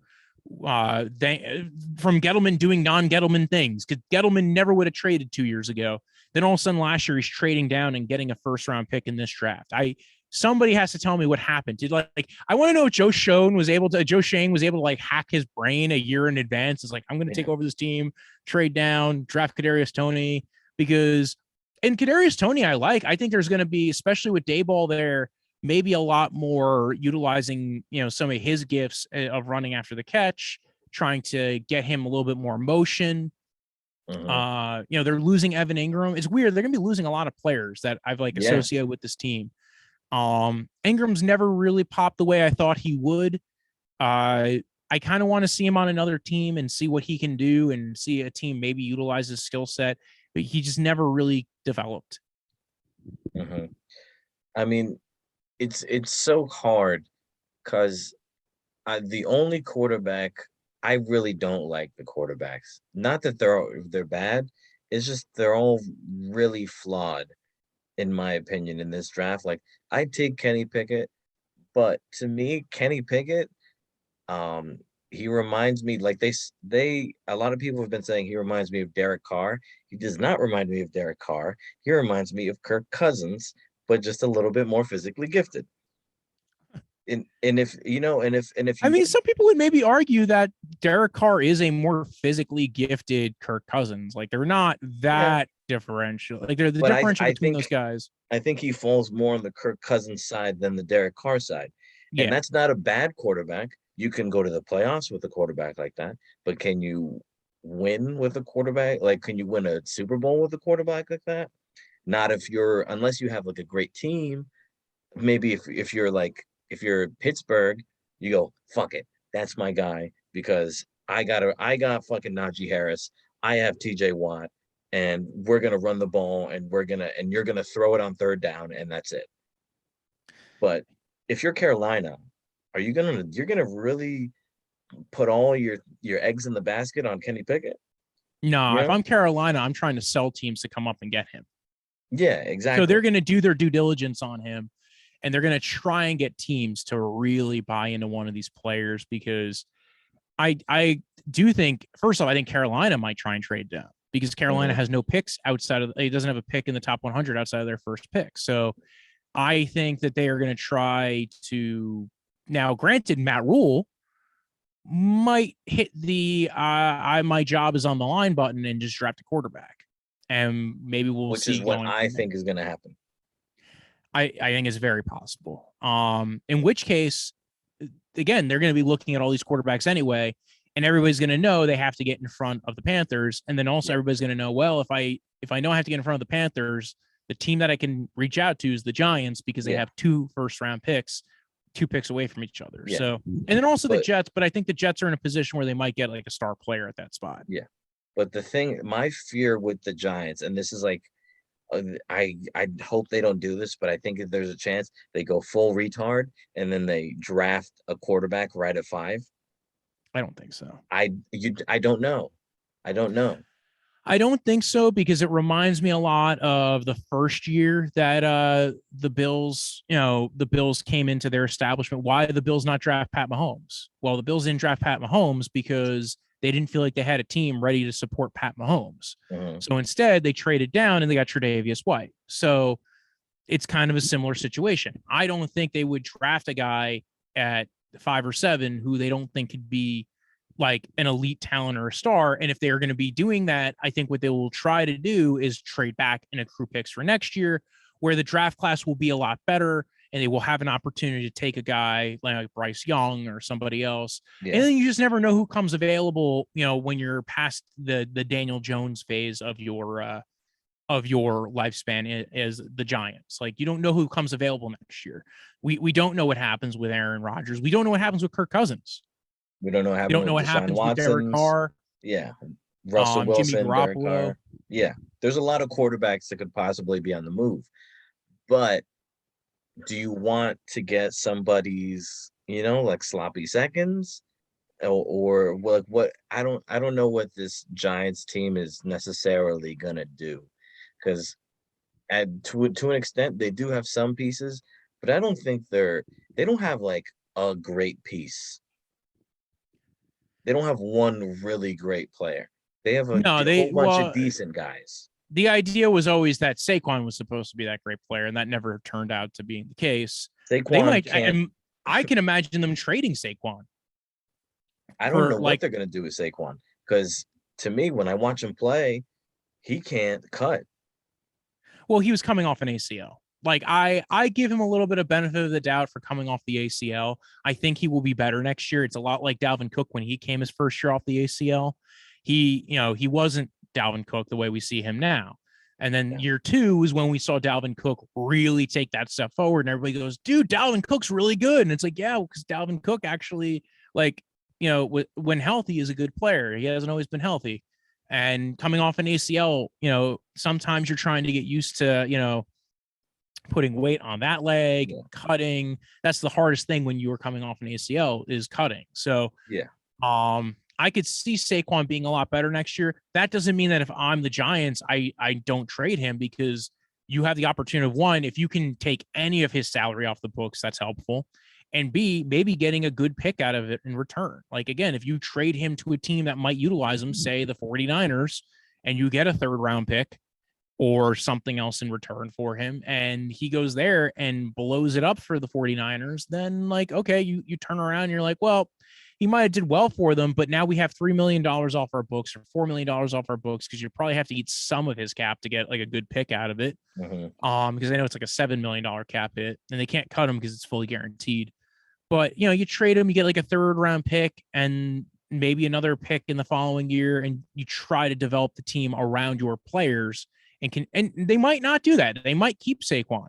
They might say, listen, we'll keep Saquon for the year. He could walk in free agency and we'll see what happens. And we'll try to build up this offensive line around Danny Jones and Saquon. And, that's our steps going forward. And we'll maybe try to sign a guy like Morgan Moses, or we'll try to get a guard like Brandon Sheriff and try to steal him from the Washington football team. Or they'll go around and they'll figure it out. Everyone else in the league is trying to, every time I look at another team, they're like, and we're gonna pick up Brandon Sheriff in free agency. It's like, sure you are. They're just gonna tag him again. He's gonna get paid like $22 million to play a guard. Dude, every time I hear someone blogging about their team, it's like, we're just gonna pick up Brandon Sheriff. Like, sure you are, buddy. Everyone's gonna get that guy, just like everyone was gonna get Joe Tooney last year. Like, well, I don't think anybody thought the Chiefs were going to go out and get him, though, too. But you're right. He's one of those guys that every year gets plugged in as, this is going to be the guy this team's going to go for. And, then it doesn't end up happening. That being said, like, he is probably going to be available, because maybe not. Maybe he signs an extension with Washington finally, and they finally figure it out, and, they make the marriage work. There's other guys out there, like, you can go for. It also depends on what your scheme's looking for. What are you trying to do? What are you trying to do going forward? Are you going to build around what Daniel Jones does well? Are you going to try, and even if you are, what are the things that you as Brian Dable, and keep in mind, Daniel Jones might not be able to practice until August because he's coming off a neck injury that, ended his season early. So I also think they bring in Mitch Trubisky.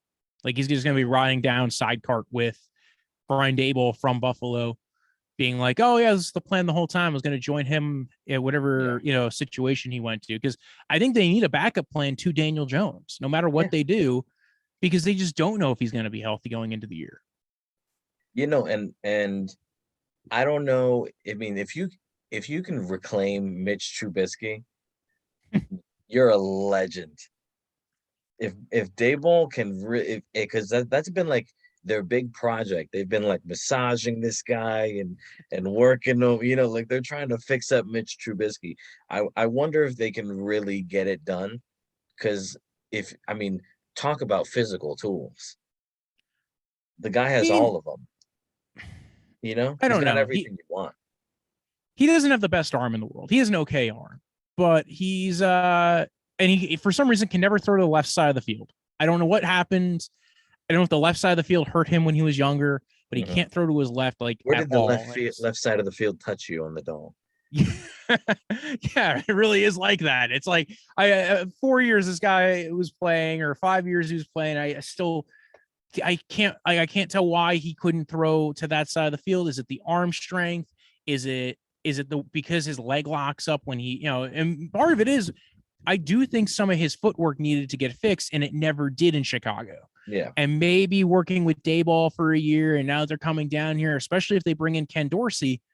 Now you spent a year hiding behind Josh Allen while he was wrecking the league for a bit. You get to come down here. You get to come in as like the veteran presence in the locker room to help bring along Daniel Jones. And if Daniel Jones's injury holds him back, okay, well, you still have Trubisky here to come in. I don't think Daniel Jones or Trubisky fits what Golladay does. I'd be trying to trade Golladay. Now, the problem is you have to designate Golladay as a post June 1st transaction, either as a cut or a trade, but they have to do that because, I don't think he fits what those guys do.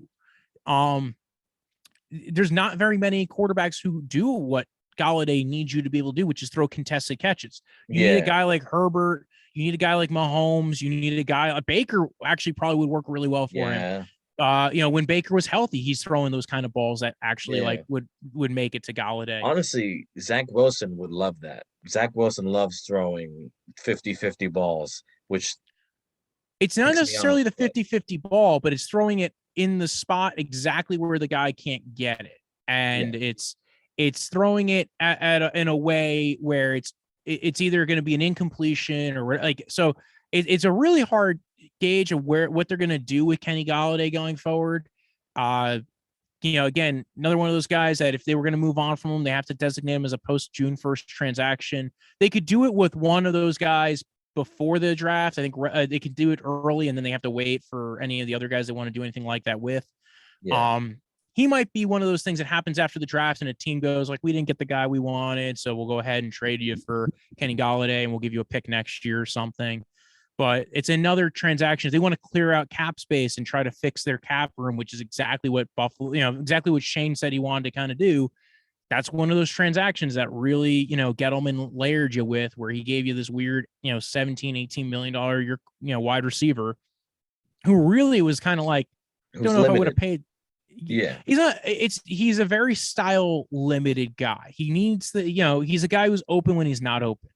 And he had the perfect guy for him in Matt Stafford. So maybe he leaves and he goes to the LA Rams, but the LA Rams weren't banging on his door last year. Now, granted, he wanted an $18 million a year deal. He was a little bit older of a prospect. We'll see what ends up happening with him. I think you need the right quarterback for him. Like, again, I think Herbert would be great for him.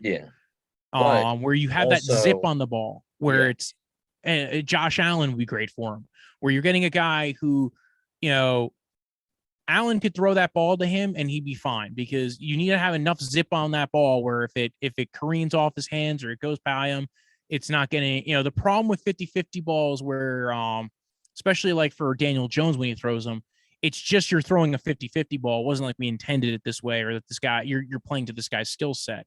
It's that it's floated a lot. So it really comes down to the style of quarterback. And I think Golladay doesn't fit what either of those guys do very well. Both those guys are very athletic too. They're actually very similar style quarterbacks. So Daniel Jones and Trubisky. So But the Some people might thing, argue that they like Trubisky more than Daniel Jones, and some might argue the other way. I'm not really torn either direction. They're kind of that same, like, okay, like I think I know what you are, and I think Trubisky has a little bit better footwork under center. I think both of them have better footwork than Mariota. That was always Mariota's kind of problem, was the footwork issue, and Carson Wentz's footwork's been something to write home about. He's always yeah, been the guy who's like, you have some, what's going on? you Now have some he's always issues, been my big enough friend. where he can. He's always been big enough where he has, like, even his footwork's not working for him. If he's playing out of the shotgun, he's fine. But Yeah. he's been, I think, the worst of all those guys. Just never developed in that department. So my thing is if you give up Galladay, what do you have to throw at? And you Garrett see Wilson. with I don't know if they're gonna take. That's the thing. If you're the Giants, like, because they're like, oh, they need edge, they need what? They need a lot. They need a lot of stuff. They need linebackers. They need edges. They need a safety. They need pass catchers on off scrimmage, on scrimmage. They probably need another running back. And they're gonna try and do this Bills mentality, which the Bills did a great thing where it takes a village. That's what they did with Yeah. Josh Allen, basically. They had Jordan Palmer working with him in the offseason. They had Dayball working with him, Ken Dorsey. They gave him the weapons. They gave him the line. So it's like, is this our because Mara says we like DJ. So are I you think going DJ with gets one more DJ? year. I think DJ gets one more year. But it's not even fair to him. Like, Well, yeah, if you're saying don't what's get rid of better? Galladay, I think Galladay is going to come down to what they do in the draft. I think, and honestly, as far as fixing everything around them, it's, I think the Bengals are the kind of the definition of the team that said, hey, we know it's better to fix your wide receiving core and have an elite wide receiving core than it is to have an elite offensive line, because even if one of those wide receivers goes down, you still have the rest of the wide receivers getting open. And whereas with the offensive line situation, it's as long as they're all average, like if you have an elite offensive line, but one guy goes down and he's really bad, you don't have an elite offensive line anymore. Like that's the story of the Browns this year. It was the story of the Dallas Cowboys for multiple years. Is somebody goes down, no matter what, somebody will go down. And if you don't have enough, if you don't have an elite backup or you don't have a good enough backup, you're going to have problems. So it's the story of some of the, whereas with the wide receivers, you could have a fourth wide receiver who has a role to play in the offense and can do certain things if one of the guys go down. But what the top guy does is just change games. And that's what Jamar Chase did for the Bengals. It's kind of like, what I could see Garrett Wilson doing for a team if he gets drafted this year, in the top 10, because if you're a team like the Jets and you have Elijah Moore already and you have Corey Davis, adding in a Garrett Wilson, you now have a guy who gets open left and right and frees up what Elijah Moore does and allows Corey Davis to kind of get single coverage and be able to get 50-50 balls. So I think there's going to be, and again, you can make the same argument for the Giants, whether or not they move on from Kenny Galladay and depending on how they decide to fix the offensive line. Keep in mind, they do have those 2 picks up there. It's not like they could go offensive line at 1 pick and go wide receiver at the next pick, because they still have Xavier McKinney. Logan Ryan's kind of a safety for them. Depends on what they want to do going forward with that defense. And, they have other picks in the draft. I think I would trade down and try to accumulate picks for next year, especially since you're probably not taking a quarterback. And then in that case, you probably could still go after like a wide receiver later on anyway, like a Jahan Dotson. So there's a lot of options they have. I'm not knocking any particular one. And like you said, like, if they're moving on from both Galladay and Shepard, then they basically have Tony and Slayton. So at that point, you're kind of sticking Daniel Jones not with the best receiving core. But I don't think Galladay fits his skill set anyway, and Sterling Shepard's not there to begin with. So you're kind of stuck either way. Yeah, this is the problem with what Joe Shane is saying, where it's like we want to compete, and it's like I don't think, not that you don't have the skills to compete, because your division sucks. Yeah. You can definitely compete, but I think it would be better if you tore it all down and you got a quarterback, you know? Well, Because it depends on what we're talking about tearing it down. Like I said, if you traded away Bradbury, is that really tearing it down? If you're trading away Galladay, is that tearing it down, or is that accumulating assets and getting younger guys out there? Um, well, I Trading think that's down in the both. draft would be building it up for the future. So, like again, I think they're going to do that. I think they're going to do things to build up the team for the future.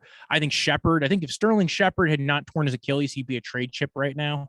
Hmm. And we'd be talking about him as a potential trade target for other teams. And instead, especially because I think he would only have like a $6 million salary. So I think a lot of teams looking for cheap wide receiver help would be banking on that. And now he's got the Achilles. So might be a little bit of a time frame before he's back. Although we saw Cam Akers play this year and play well. So except for fumbling. Except he's got two broken ACLs on his arms for some Yeah. reason. He can't hold on to the ball for shit. Yeah, I Um, don't know why I can't. Hey, all the freaking fumbles in that game. All of a sudden, Tom Brady looks like he's going to win again. And it was like, what the heck happened with this dark magic? thank God Cooper Cup just gets open, because I really He's couldn't crazy. stand if Tom Brady was in another NFC Championship game. I really couldn't stand it. See, But Cooper Cup is the argument for Drake London. That's what you're really hoping for Drake London to be is Cooper Cup, which not for nothing. Kind of what Cooper Cup does is he's kind of slot tight end kind of guy. yeah, So it's interesting how they've utilized Cooper Cup over the years. But again, you can get away. Michael Thomas, another guy who's done made money off of that. So yeah.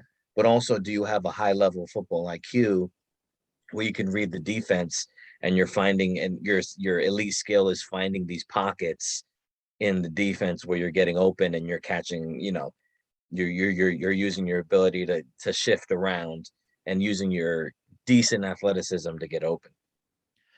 I think he does. Like I honestly do like that aspect of London. Like I think his movement ability, like he moves like a gazelle. Like there is that. That's the one thing I will say about for a guy who's 6'5", he moves like a freaking gazelle. So I not necessarily good long speed, but good like lateral movement for a guy who's 6'5", Yeah, and his catch radius is insane. So those two things I think work for him. Outside of that, but again, like the lack of long speed, the again, you're 210, you're dealing with like bigger guys that are, probably doing PEDs or doing whatever else gets them up in the morning. These are big dudes. They're going to be hitting you and, hitting you hard. So it's not the same game you're playing. So that's why for me, he's not as high on my list as some other guys. Like again, Burks and Wilson. I'll wax poetically about those two guys every day of the week until yeah, the draft happens. I hope one of those guys ends up on the Browns because both those guys are pretty dynamic dudes. absolutely. So, Walter, we are at that point in the show where we're gonna do a mock draft. All So right. let's see what we got here. Let me open up gotta turn off my ad blockers. Do this mock draft. Let's share the screen.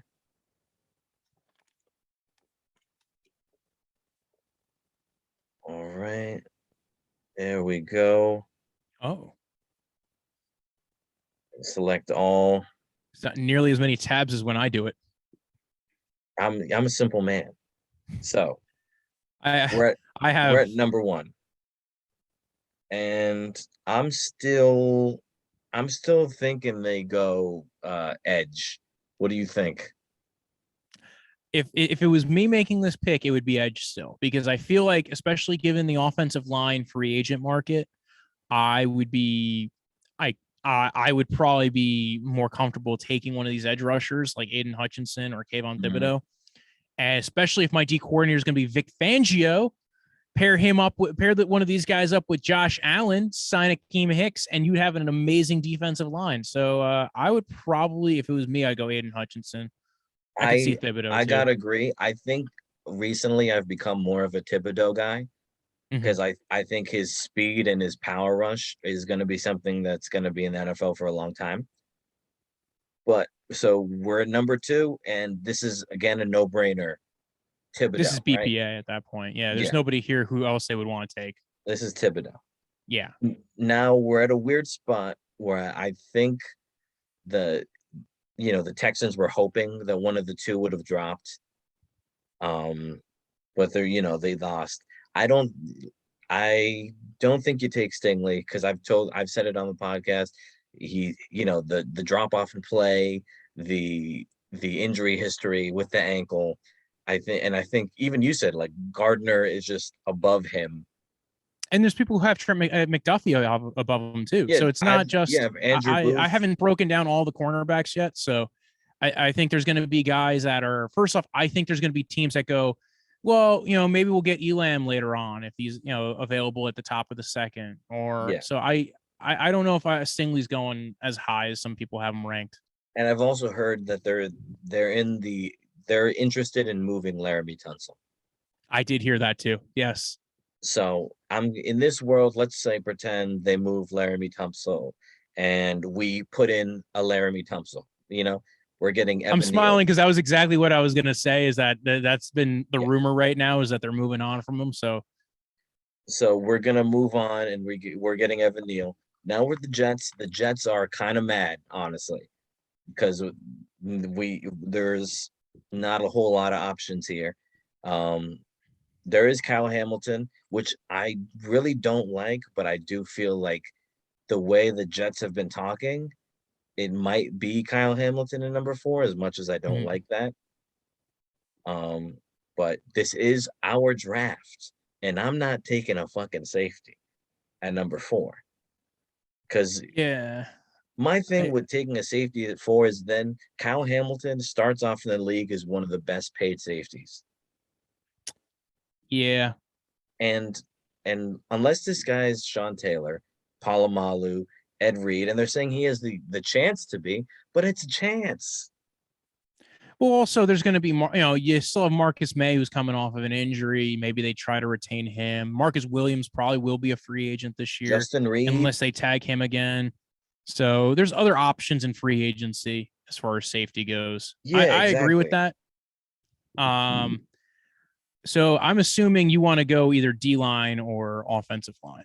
Well, I like Karlaftis a lot, and because you know why he's not flashy, but guys like Karlaftis, that play style, it pretty much translates to the NFL. It's because he doesn't have this bend to the speed, but like neither does Trey Hendrickson, and it works. He has high level elite hands and pass and bull rush, and so we could take Karlaftis here, but I think it would take right there. Well, yeah. So it comes down to Joe. It comes down to who do you think has the say in this more, Robert Saleh or Joe Douglas? Because Joe Douglas would probably go offensive line, whether it's Aquanu or Evan Neal. I think that you would probably lean Aquanu here. Although he took Mekhi Becton, so yeah. I don't know. It's tough, and this is like a really hard decision for me. Fuck. It's I'm gonna say the Jets. I'm gonna say Aquanu because here's why I think Aquanu. Karlaftis won't probably be there by the 10th pick, but he might be. But there's other guys who are good edge rushers who will be available in this draft. Ajabo, we said it earlier. There's like 3 or 4 guys who are all clustered towards like that later on in this first round. So they will have the option at 10 to take an edge rusher. Again, Ajabo will probably be there if they want him. I like Trayvon Walker. I think he can be a real edge rusher in this league. Yeah, so there's going to be options. I've been a huge fan of Miyagi Sanders, and I think that I think he might go in the first round. I think a lot of talk right him by going in the second. He might get pushed up a little bit. All right, so Aquanu 4. Yeah, I think Aquanu, because no matter what, you could put him at guard if you're going to even if you're going to keep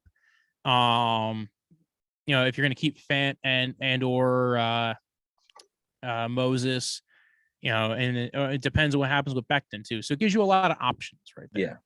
So now this is like this is a weird, hard situation for the Giants. And this is what I think is going to happen. Let's not draft right now, just because, let's not trade right now, just because it'll be like a whole thing if we trade.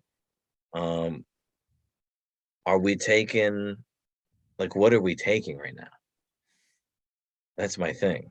Well, Evan Neal's still on the board. No, he got taken by the Oh, Texans. that's right, the Texans. Yeah, so we lost Evan Neal.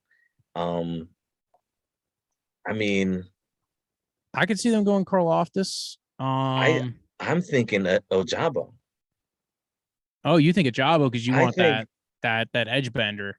yeah, I think if we're talking about like a guy who's really going to be your best edge rusher on a good team, Ojabo is going to be that guy over Karlaftis.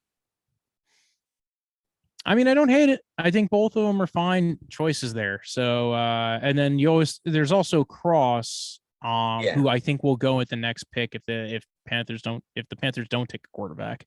If they take a quarterback, then he'll still be there anyway. Um, I I'm mean, I'd gonna be go down with Ojabo. I think that really is the move right now. I think it is. yeah. He's the guy for me, in my Well, especially if opinion. he tests out the way that we're thinking he will, then I Yeah. think yeah. Now, okay. So this is a tough situation because you you miss out on pretty much everybody you could want. Uh, so are we taking a quarterback here? Because Matt Rule is like, I need to save my job, or are we going? I mean, in my opinion, if we're thinking with our brains, Cross is 100% the right guy, right? Yeah, because they need a tackle. They Yeah, absolutely need a tackle. And usually when but I do these drafts early on, I'm always picking the non-quarterback for the team mhm, because unless I know they're 100% a lock for a quarterback, yeah, and I'm not quite sure the Panthers quite yet are. So I think, after this year, after what they had with offensive line, I don't know what Cross's measurables are at yet. I know, Matt Rule made a big deal about that when he went on the radio a couple of weeks yeah. ago about why he didn't take Slater. I think this is But him kind of correcting where he fucked up with yeah, Slater before. Matt Rule doesn't use his brain. We know that. So he could very much take Kenny Pickett. But I'm with you. I think we're gonna take Cross here. Yeah, Yeah, I can't seem to find him. Where is he? Come on. Where is I it? have to go to find a player. Here we go. All right. And we're taking Charles Cross. All right. So we're back to the Giants. We took an edge. This is tough It is. Um, because a lot of Giants fans would be calling for Linderbaum here. And yeah, that's but do you once again it's the same thing with the Kyle Hamilton thing, where if you're drafting Linderbaum now, he's getting paid like one of the best centers in the league. yeah. I mean, if Linderbaum gets picked at 15, he's still getting paid like one of the best centers in the league. That's the problem with Exactly. Linderbaum. Is because centers basically get paid $9 million a year, and if you're Mhm. getting, say you get picked at pick 12, he'd be getting paid like $7 million a year. So Exactly. So yeah, I can't imagine they go with Linderbaum here. I could see corner still, especially if they're going to move on from Bradbury, and there was offensive line that wasn't that, but there's not really a good enough offensive lineman. And then we already had them take a Jabo, right? So now do you think because I think Evan Lloyd is gonna really rise up. How early do you think a linebacker is taken? uh the real problem with that is that I don't know if they will value linebacker the way other teams will or Mhm. won't because we don't know the whole D coordinator situation. Yeah. Um so like could they take Devin Lloyd? It's possible. um I think they would go for at this stage if you're in this rebuild process, go for the guy who has a high ceiling at a position of value. And if you're going to do that, you're going to go with Stingley. You're going to go with Gardner. You're going to go with Booth. You're going to go with somebody, McDuffie. You're going to go one of those four Yeah. guys where you're going ahead and getting a corner.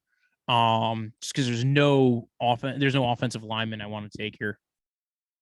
Yes, I mean, can we still go Hamilton and maybe we think about because we can make this guy a linebacker, maybe. We're thinking maybe we got the next Fred Warner.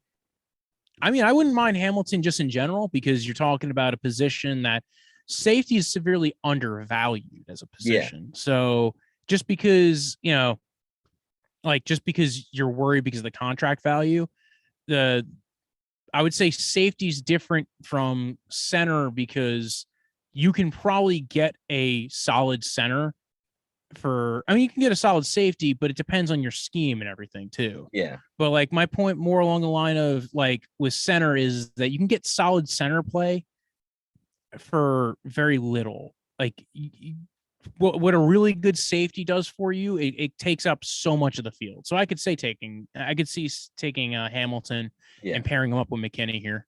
yeah. So I don't like it, but I think we're taking Hamilton just out of what he can give you. And so now we're at the Falcons, and I don't know. The Falcons, anything on defense they could use. They could use some offensive line help, but it's a little too early, probably. I mean, I would no, I wouldn't. I wouldn't take Kenyon Green here. Maybe like 10 spots back.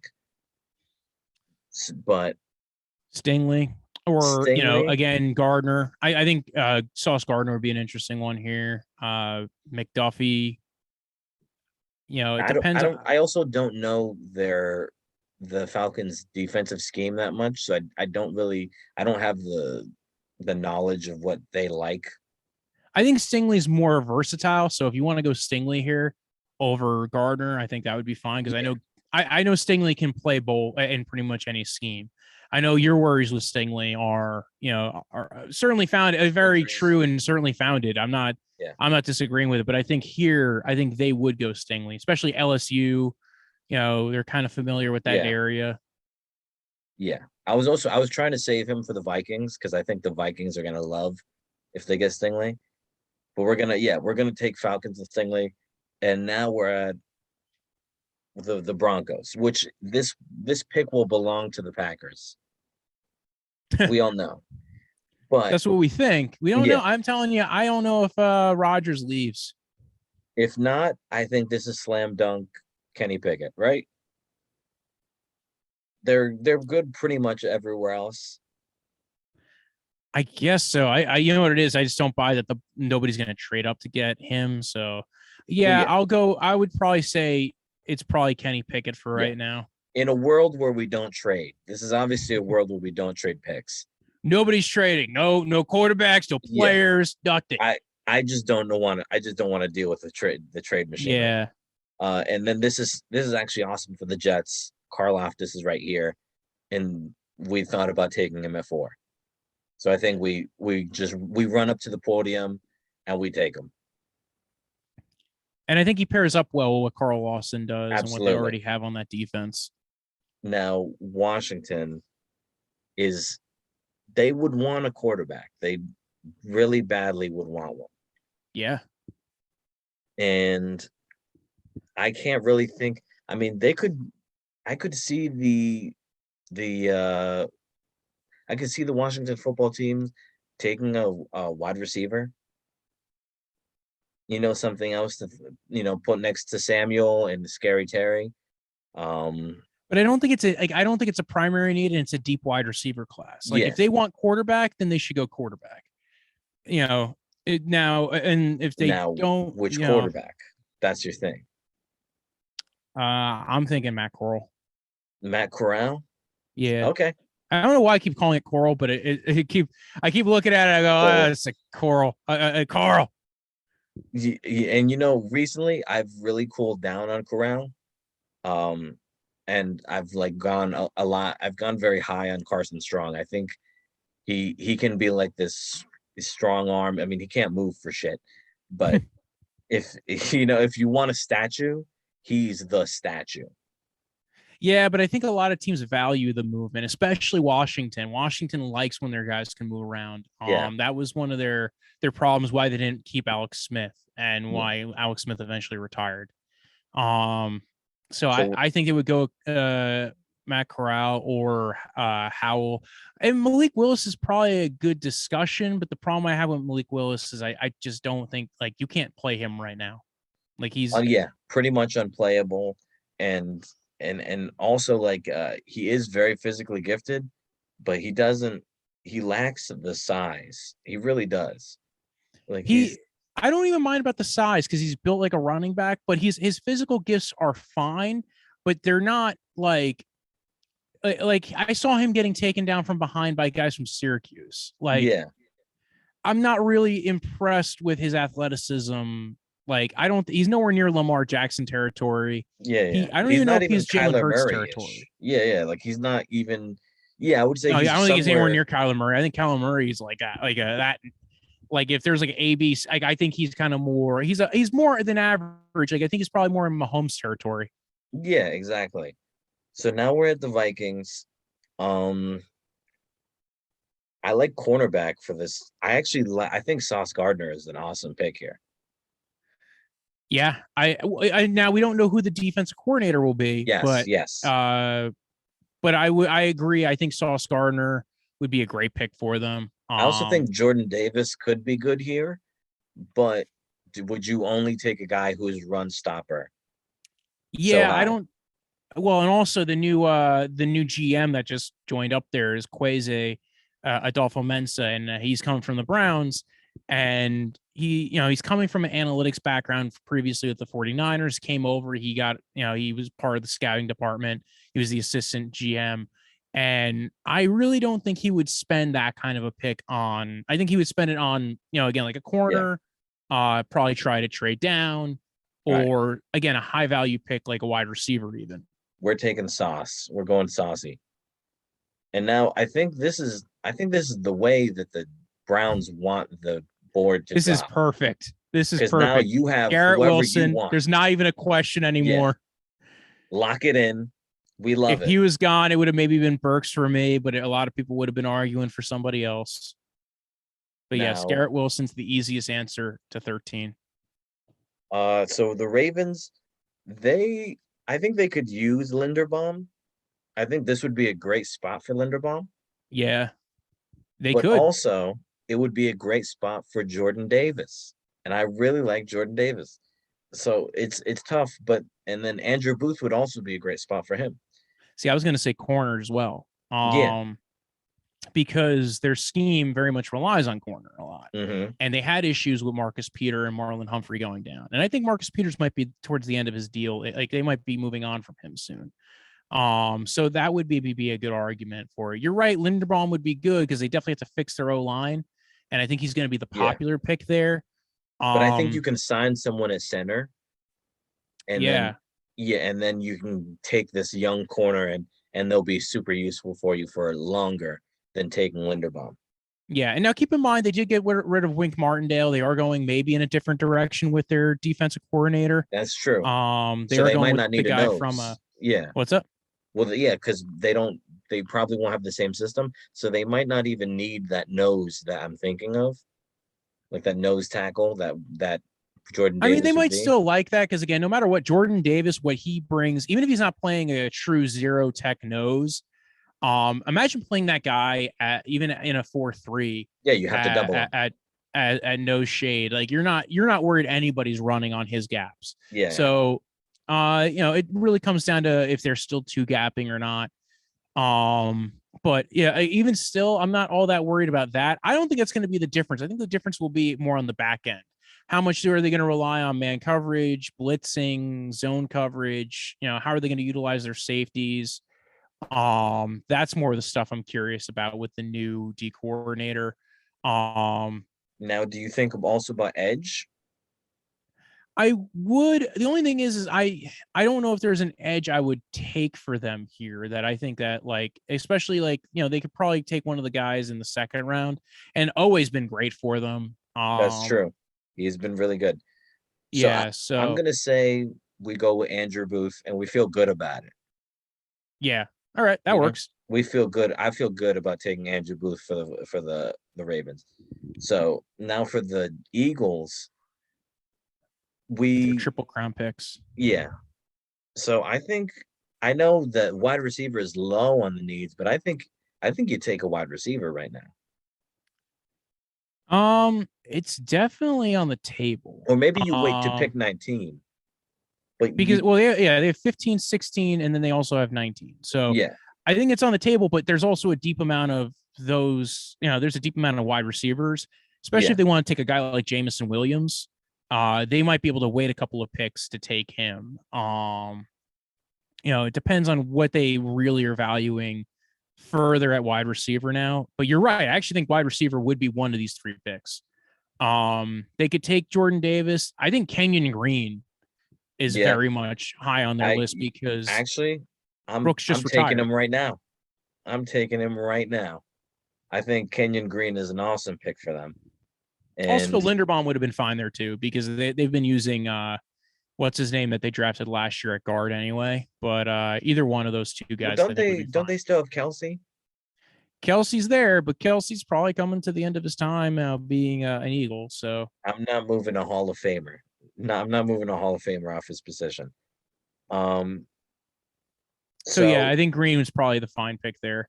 Um, I think you need a linebacker too. they don't. Eagles fans are gonna flip out if you give them a linebacker.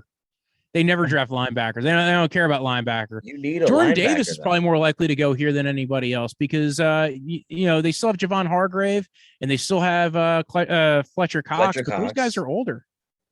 But what about Derek Barnett is coming to the end of his deal? Yeah, You need edge help. Do we take an edge? yeah. Which edges are left on the table? We got a lot. There's a lot of good edges left. Javon Walker, Logan Hall, Jermaine Johnson, Yeah. Cam Thomas. I don't know. I wouldn't take Trevon Walker. You know what? Is there somebody that they might have ranked lower that I'm thinking? Because scroll down. I mean, there's good players. Myjai Sanders, there's Drake Jackson, Kingsley Enagbare. There's still a lot of good players. Arnold Ebiketie still here. There's a lot of good players. But for Who's right left at wide now, receiver now? yeah, pick Oh, 16, I'm not sure. We can get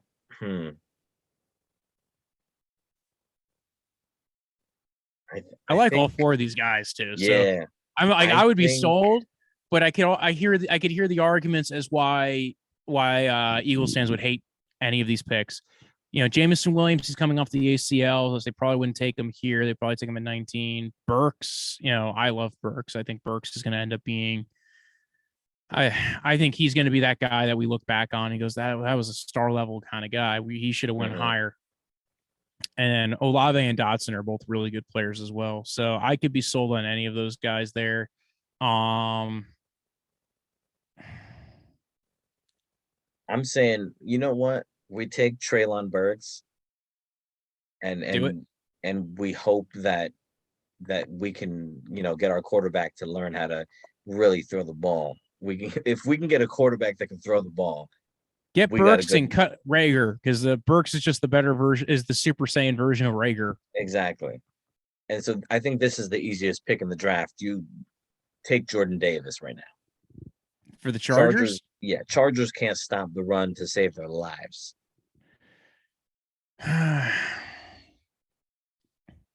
I mean, maybe. I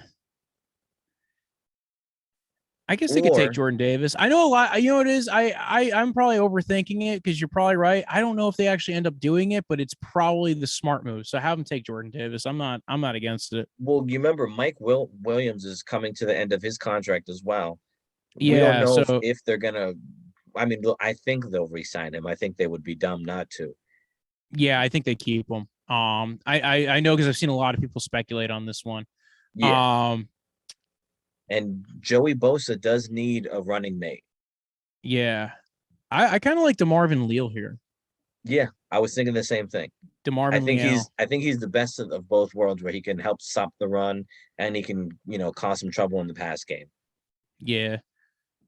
And now we're at the Saints. So the Saints, I don't think they take a quarterback. Wide receiver. Wide receiver for I think it's sure. wide receiver if they don't take a quarterback. and you can make the argument for any of these guys here.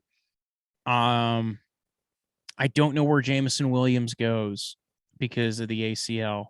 But I think if I were the Saints, I might take Jameson Williams because this is a lost year anyway.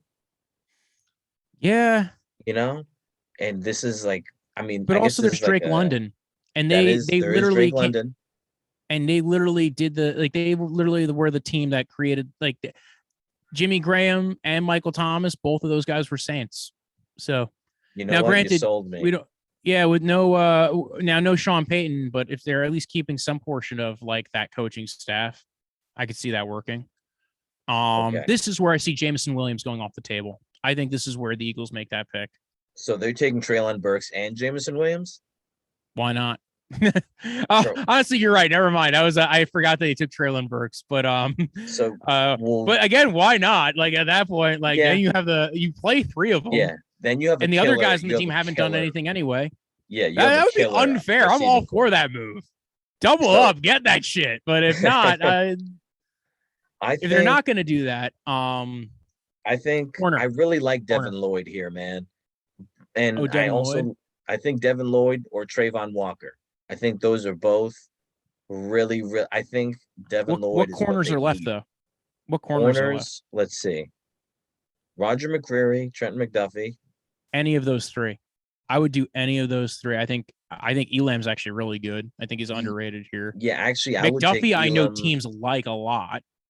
McDuffie, have you ever seen him play man? I haven't. I haven't gotten to watch enough of his tape though. I just know teams do like him. I don't think he even plays man. All right. You know, like that's the thing. You don't know if this guy can play man. I know Elam because I've seen Elam play. I haven't watched McDuffie play. I like Elam, but I understand a lot of people have him not as high. But yeah, you want to go McCreary here. I've never seen McCreary. I have no idea about anything about him. If you ever watch any of the Jameson Williams Mechie tape, he pops up on it every once in a while. So I think he'd be fine here. I think they would look at corner. Like I definitely think the Eagles are going to look at corner. They're losing Steven Nelson. Slay is very old. You know what? So Let's just do it. Yeah, Roger I would go McCreary. So now we're at the Steelers, which I think QB. Yeah. Sam Howell. You think? I think they might take Carson Strong. I think he's going to be. Well, it depends on how he does at the Senior Bowl. Carson Strong might sneak in there. Because I honestly think the Steelers trade up to try to get Pickens. To get Pickett. I think in a real draft they come up and take Pickett, but I think Sam Howell doesn't have a strong arm and he's small. Yeah, and I don't like Ritter's accuracy. Yeah, Ritter. Honestly, Ritter, I would not take him in general. I don't like him. I'd rather take Malik Willis than Ritter. At a certain I agree. Point. Are we going to take because at least what Malik Willis could be? Are we going to take Malik Willis right now? No. I mean, we could. I don't know. I think actually, out of these 4, I kind of would like Malik Willis the best. He's the most promise. I'm going to take Malik Willis. I think this is the move. All right. And now, this is the dreaded pick that everyone knows is going to happen. Jameson Williams to the Patriots. See, now everybody's going, you should have listened to me earlier and do 2 wide receivers to the Eagles. And the Eagles fans would have been like, that's domination right there. That's insanity. That's true. But I could also see Devin Lloyd. I mean, Devin Lloyd looks like a Belichick That's player. where I see Devin Lloyd. I think that's a 4 for Devin Lloyd. Like also because I also think because I think the Patriots are going to end up trading for Calvin Ridley. Yeah. So let's take Devin Lloyd right now. Yeah. This guy is a Patriot. This guy looks like a Patriot. He plays like a Patriot. And okay, so we're at the Raiders, and Jordan Davis is sitting here. How much longer? What better place than here? It's hard to tell. Time? Oh, well, you know what it is? They're talking about what's his name coming in? Josh McDaniels. Yeah, McDaniels coming in. Ziegler. This is another pick where I feel like they trade out. I mean, if you're gonna, you have Dude, Vince Linderbaum would Wilfork, be good dude. here. Linderbaum would be good. But are we gonna just ignore new Vince Wilfork? Yes, but mainly because I think what they will value. Well, also, who else is left on wide receiver wise? We got Jamison Williams still, Chris Olave, Jahan Dotson, George Pickens. There's a lot of good receivers left. David Yeah, Bell, John Mechie. There's so many. yeah. So I could see them going wide receiver. I could see them going. I get what you're saying with Jordan Davis. Like you have this, but again, like there's going to be a lot of teams that shy away from him. Now, I don't know if that's necessarily the Raiders. The Raiders might look at him and go, well, we could stop, we could, this is kind of the Patriot way kind of deal. I say we go with Linderbaum. Yeah, I think this is Linderbaum's floor. This is Linderbaum territory. So This is we're where I see at Jordan Davis going. really here Yep. because I'm thinking Trent McDuffie. Oh, they do need a corner. They need a They do corner need a bad. corner. They need a corner bad. I think this is the Yeah. move. You re-sign Chandler Jones. You take Trent McDuffie, and you go ahead one more time. Yeah, you're right. Now this, I think, you have to get Jordan Davis. I don't know. Or- When you're looking at or- the Cowboys, Wide receivers. yeah, especially depending on how they feel about are they going to keep Amari Cooper for a long term? They're losing at least Expensive. 2 wide receivers. This is tough, and they do. I mean, Trayvon Walker's sitting there.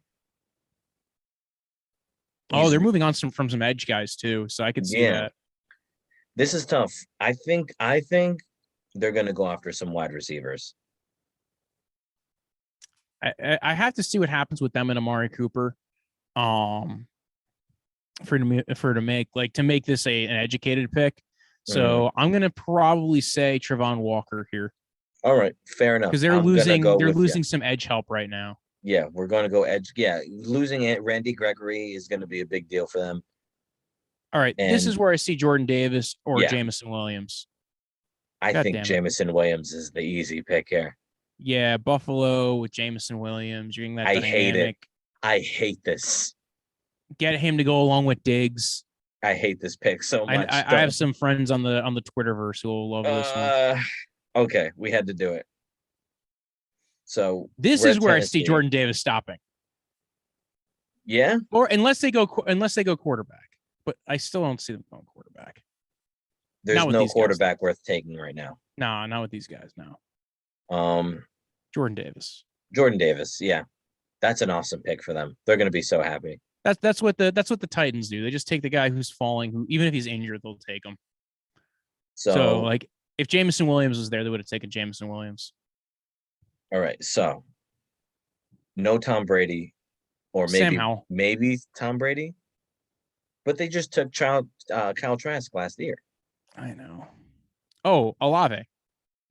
Okay, we'll do Olave. Yeah, Olave or Dotson, but I'm thinking Olave fits more what they want out of their wide receiver. And Green Bay. Well, I'm gonna pretend that Aaron Rodgers is coming back, and I think part of him coming back is them trying to draft a wide receiver. I'm gonna say this, and they will not do it, but I'm gonna say Jahan Dotson here. What about Trevor Penning? He's sitting right there. Mountain of a man. You protect your guy. They have Bakhtiari, and they just gave him money. They still have they have so many players on that roster. They have so many offensive linemen. Right? Billy Turner's still there technically. Elton Jenkins. Yeah, they have John a good Runyon amount of offensive. Jr. is playing at right tackle. Who is playing at right tackle? Is it John Runyon Jr. is playing at right tackle? Was he? Did they not move Elgleton Jenkins this year to right tackle? I don't remember. I still think they like what they have at offensive line right now between Turner. Now they might move on from Turner, so we don't know. But I say that you take Jahan Dotson regardless. Yeah, I think they're gonna try and make Aaron Rodgers happy. Jahan Dotson. Also, they just lost to the 49ers. They want their own Deebo Samuel. That is true. Yeah. Okay, this one is easy, right? We take Trevor Penning. Yeah. We're happy with it. Joe Burrow sits, he's safe.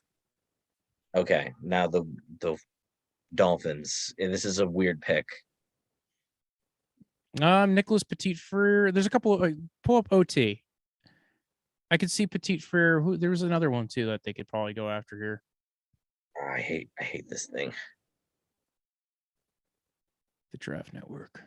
Yes, this is the worst. Okay, here we go. All right, so we got Petit Frere, Falele, Raymond. I think any of those three they could be looking at because they got to fix that offensive line. I think Falele is the pick here. I think he's the sexy pick. Yeah, he's going to get a lot more talk as we get close to the draft. I think right now he's talked to as a second rounder, but I think he'll get pushed up into the first, especially by like a team like Miami that has just had so many offensive line issues over the years. Yeah, let's go Falele. Even though Petit Frere is going to be a good player, I don't know if he's going to be a great player. So now we're at 31. Lions. Another wide receiver? They have to. Now the problem is we gave out all the wide receivers. I'm not quite sure all the wide receivers go the way we said they would go, but dang. Yeah. I George don't know Pickens. if any of these guys deserve to go in the first. I would probably, if I was gonna pick, it would probably be between Mechie and Pickens. Mm-hmm. What about what else do they have? Corner? Yeah, that's who we got for corner. Kyer Elam, not bad. Or what about Jaquan Brisker right here? It seems real. Oh, they need a safety badly. Yeah, Yeah, give him Jaquan Brisker. Jaquan Brisker is easy. Because they still have another pick coming up anyway. They have a pick in like 3 picks. They're going to be picking at top of the second. So we're sitting here, Kansas City. We drafted no fucking quarterbacks. I think there's only going to be 3 that go in the first round. I agree. Maybe a linebacker again. You got Bolton, or maybe you go safety, or maybe corner. I don't know. You need help. Edge. Yeah. Logan Thomas. Logan Hall. I mean Logan Hall. Johnson. Yeah, Najee Sanders. I think any of these guys. Who? I mean, who do we have on the defensive line? No one. No one I want to take horrible right this now. year. Interior D line is horrible. Wide receiver? Yeah, I could see them taking another wide receiver. Yeah, but there's none that like fell to that right spot, so I think they'll wait to the next round. Unless they really like Pickens. Let's see who's just on the top that looks nice.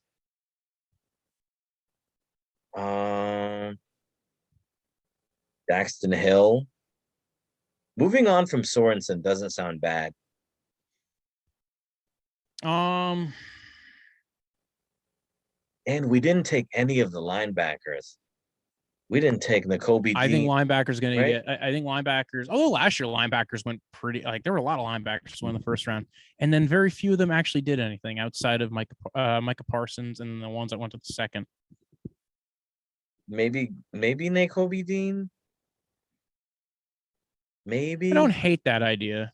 I think Nakobe Dean would be fine for them. I don't know if they would do it, but I wouldn't hate it. Yeah, that's my thing. I don't know. I would see them going Daxton Hill over Nakobe Dean. Oh man, this is tough. What do they have at CB? Yeah, this is. Oh, Elam. Yeah, Elam. What are we saying? This is easy. All right. So we made, I think that was a pretty good draft. We went hard on wide receivers. Yeah, I'm not sure. I feel like off-season mock drafts always seem to overrate the wide receivers as to where they will go. Outside of last year, where there were 3 that pretty much could have went in the top 10. But in prior years, usually the wide receivers get a little bit like, for instance, I think a lot of people thought Jerry Jeudy was going to go higher his year. Yeah. So that was a good mock draft. I you know what? I also think the offensive tackles are going to go a lot earlier. And I also Well, think the they all went linebackers. really quick in this draft anyway. Yeah, but I think linebackers always go a little bit earlier. Like, who would have thought Zaven Collins would have gone in the first round last year? Well, that room, I'll tell you this much. I think everybody had it on their mock draft because like the Cardinals don't shut the fuck up. Like I don't know who has an insight into the Cardinals, but Yeah, like if you start seeing the same player on everybody's mock draft right before the draft for the Cardinals, it's somebody a leaked lock. some shit. Yeah, Yeah, somebody leaked some shit. So because the Cardinals have loose lips somewhere in that building. It's a very easy one to gauge if you do mock drafts. Um, what was the other one? There was a Panthers actually, I think were I remember seeing somebody had one of the corners to the Panthers last year, and I was very confused. And I think I put I don't remember who I put for the Panthers when I did one, but yeah, the Panthers always seem to have like a weird thing where people find out who they're going for too. So certain organizations have a little bit looser lips. yeah, definitely. Well, Walter, we did 2.5 hours.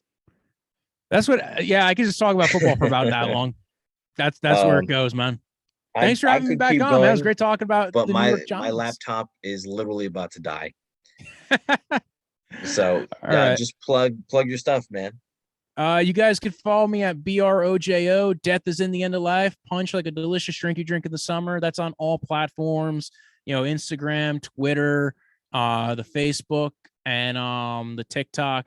Also, Draft Vice is all the stuff that I do regarding football. That's kind of the thing that I send stuff out on. You can follow that pretty much anywhere. Just type Draft Vice into the YouTubes, the Googles, and you'll find it eventually. And yeah, I talk football on a lot of other shows as well. And go find Jesse doing stand up all over the place, man. Doing a great job out there. One of my favorite people when I get to run into him at a show or an open mic. He's always going to bring the fire. Thank you, man. Thank you. Yeah, we're doing shows all over the place. I'm trying to get into New York City a lot more, guys. So if you're in the New York City area, I'm just around. So if I'll be somewhere around there. If you need me, if you want to see me, if you want to jerk me off in the street, whatever you want to do, I'm down. Jesse M Comic anywhere you have social media, Diablo Radio for podcasts, hit me up for bookings. Thank you for listening.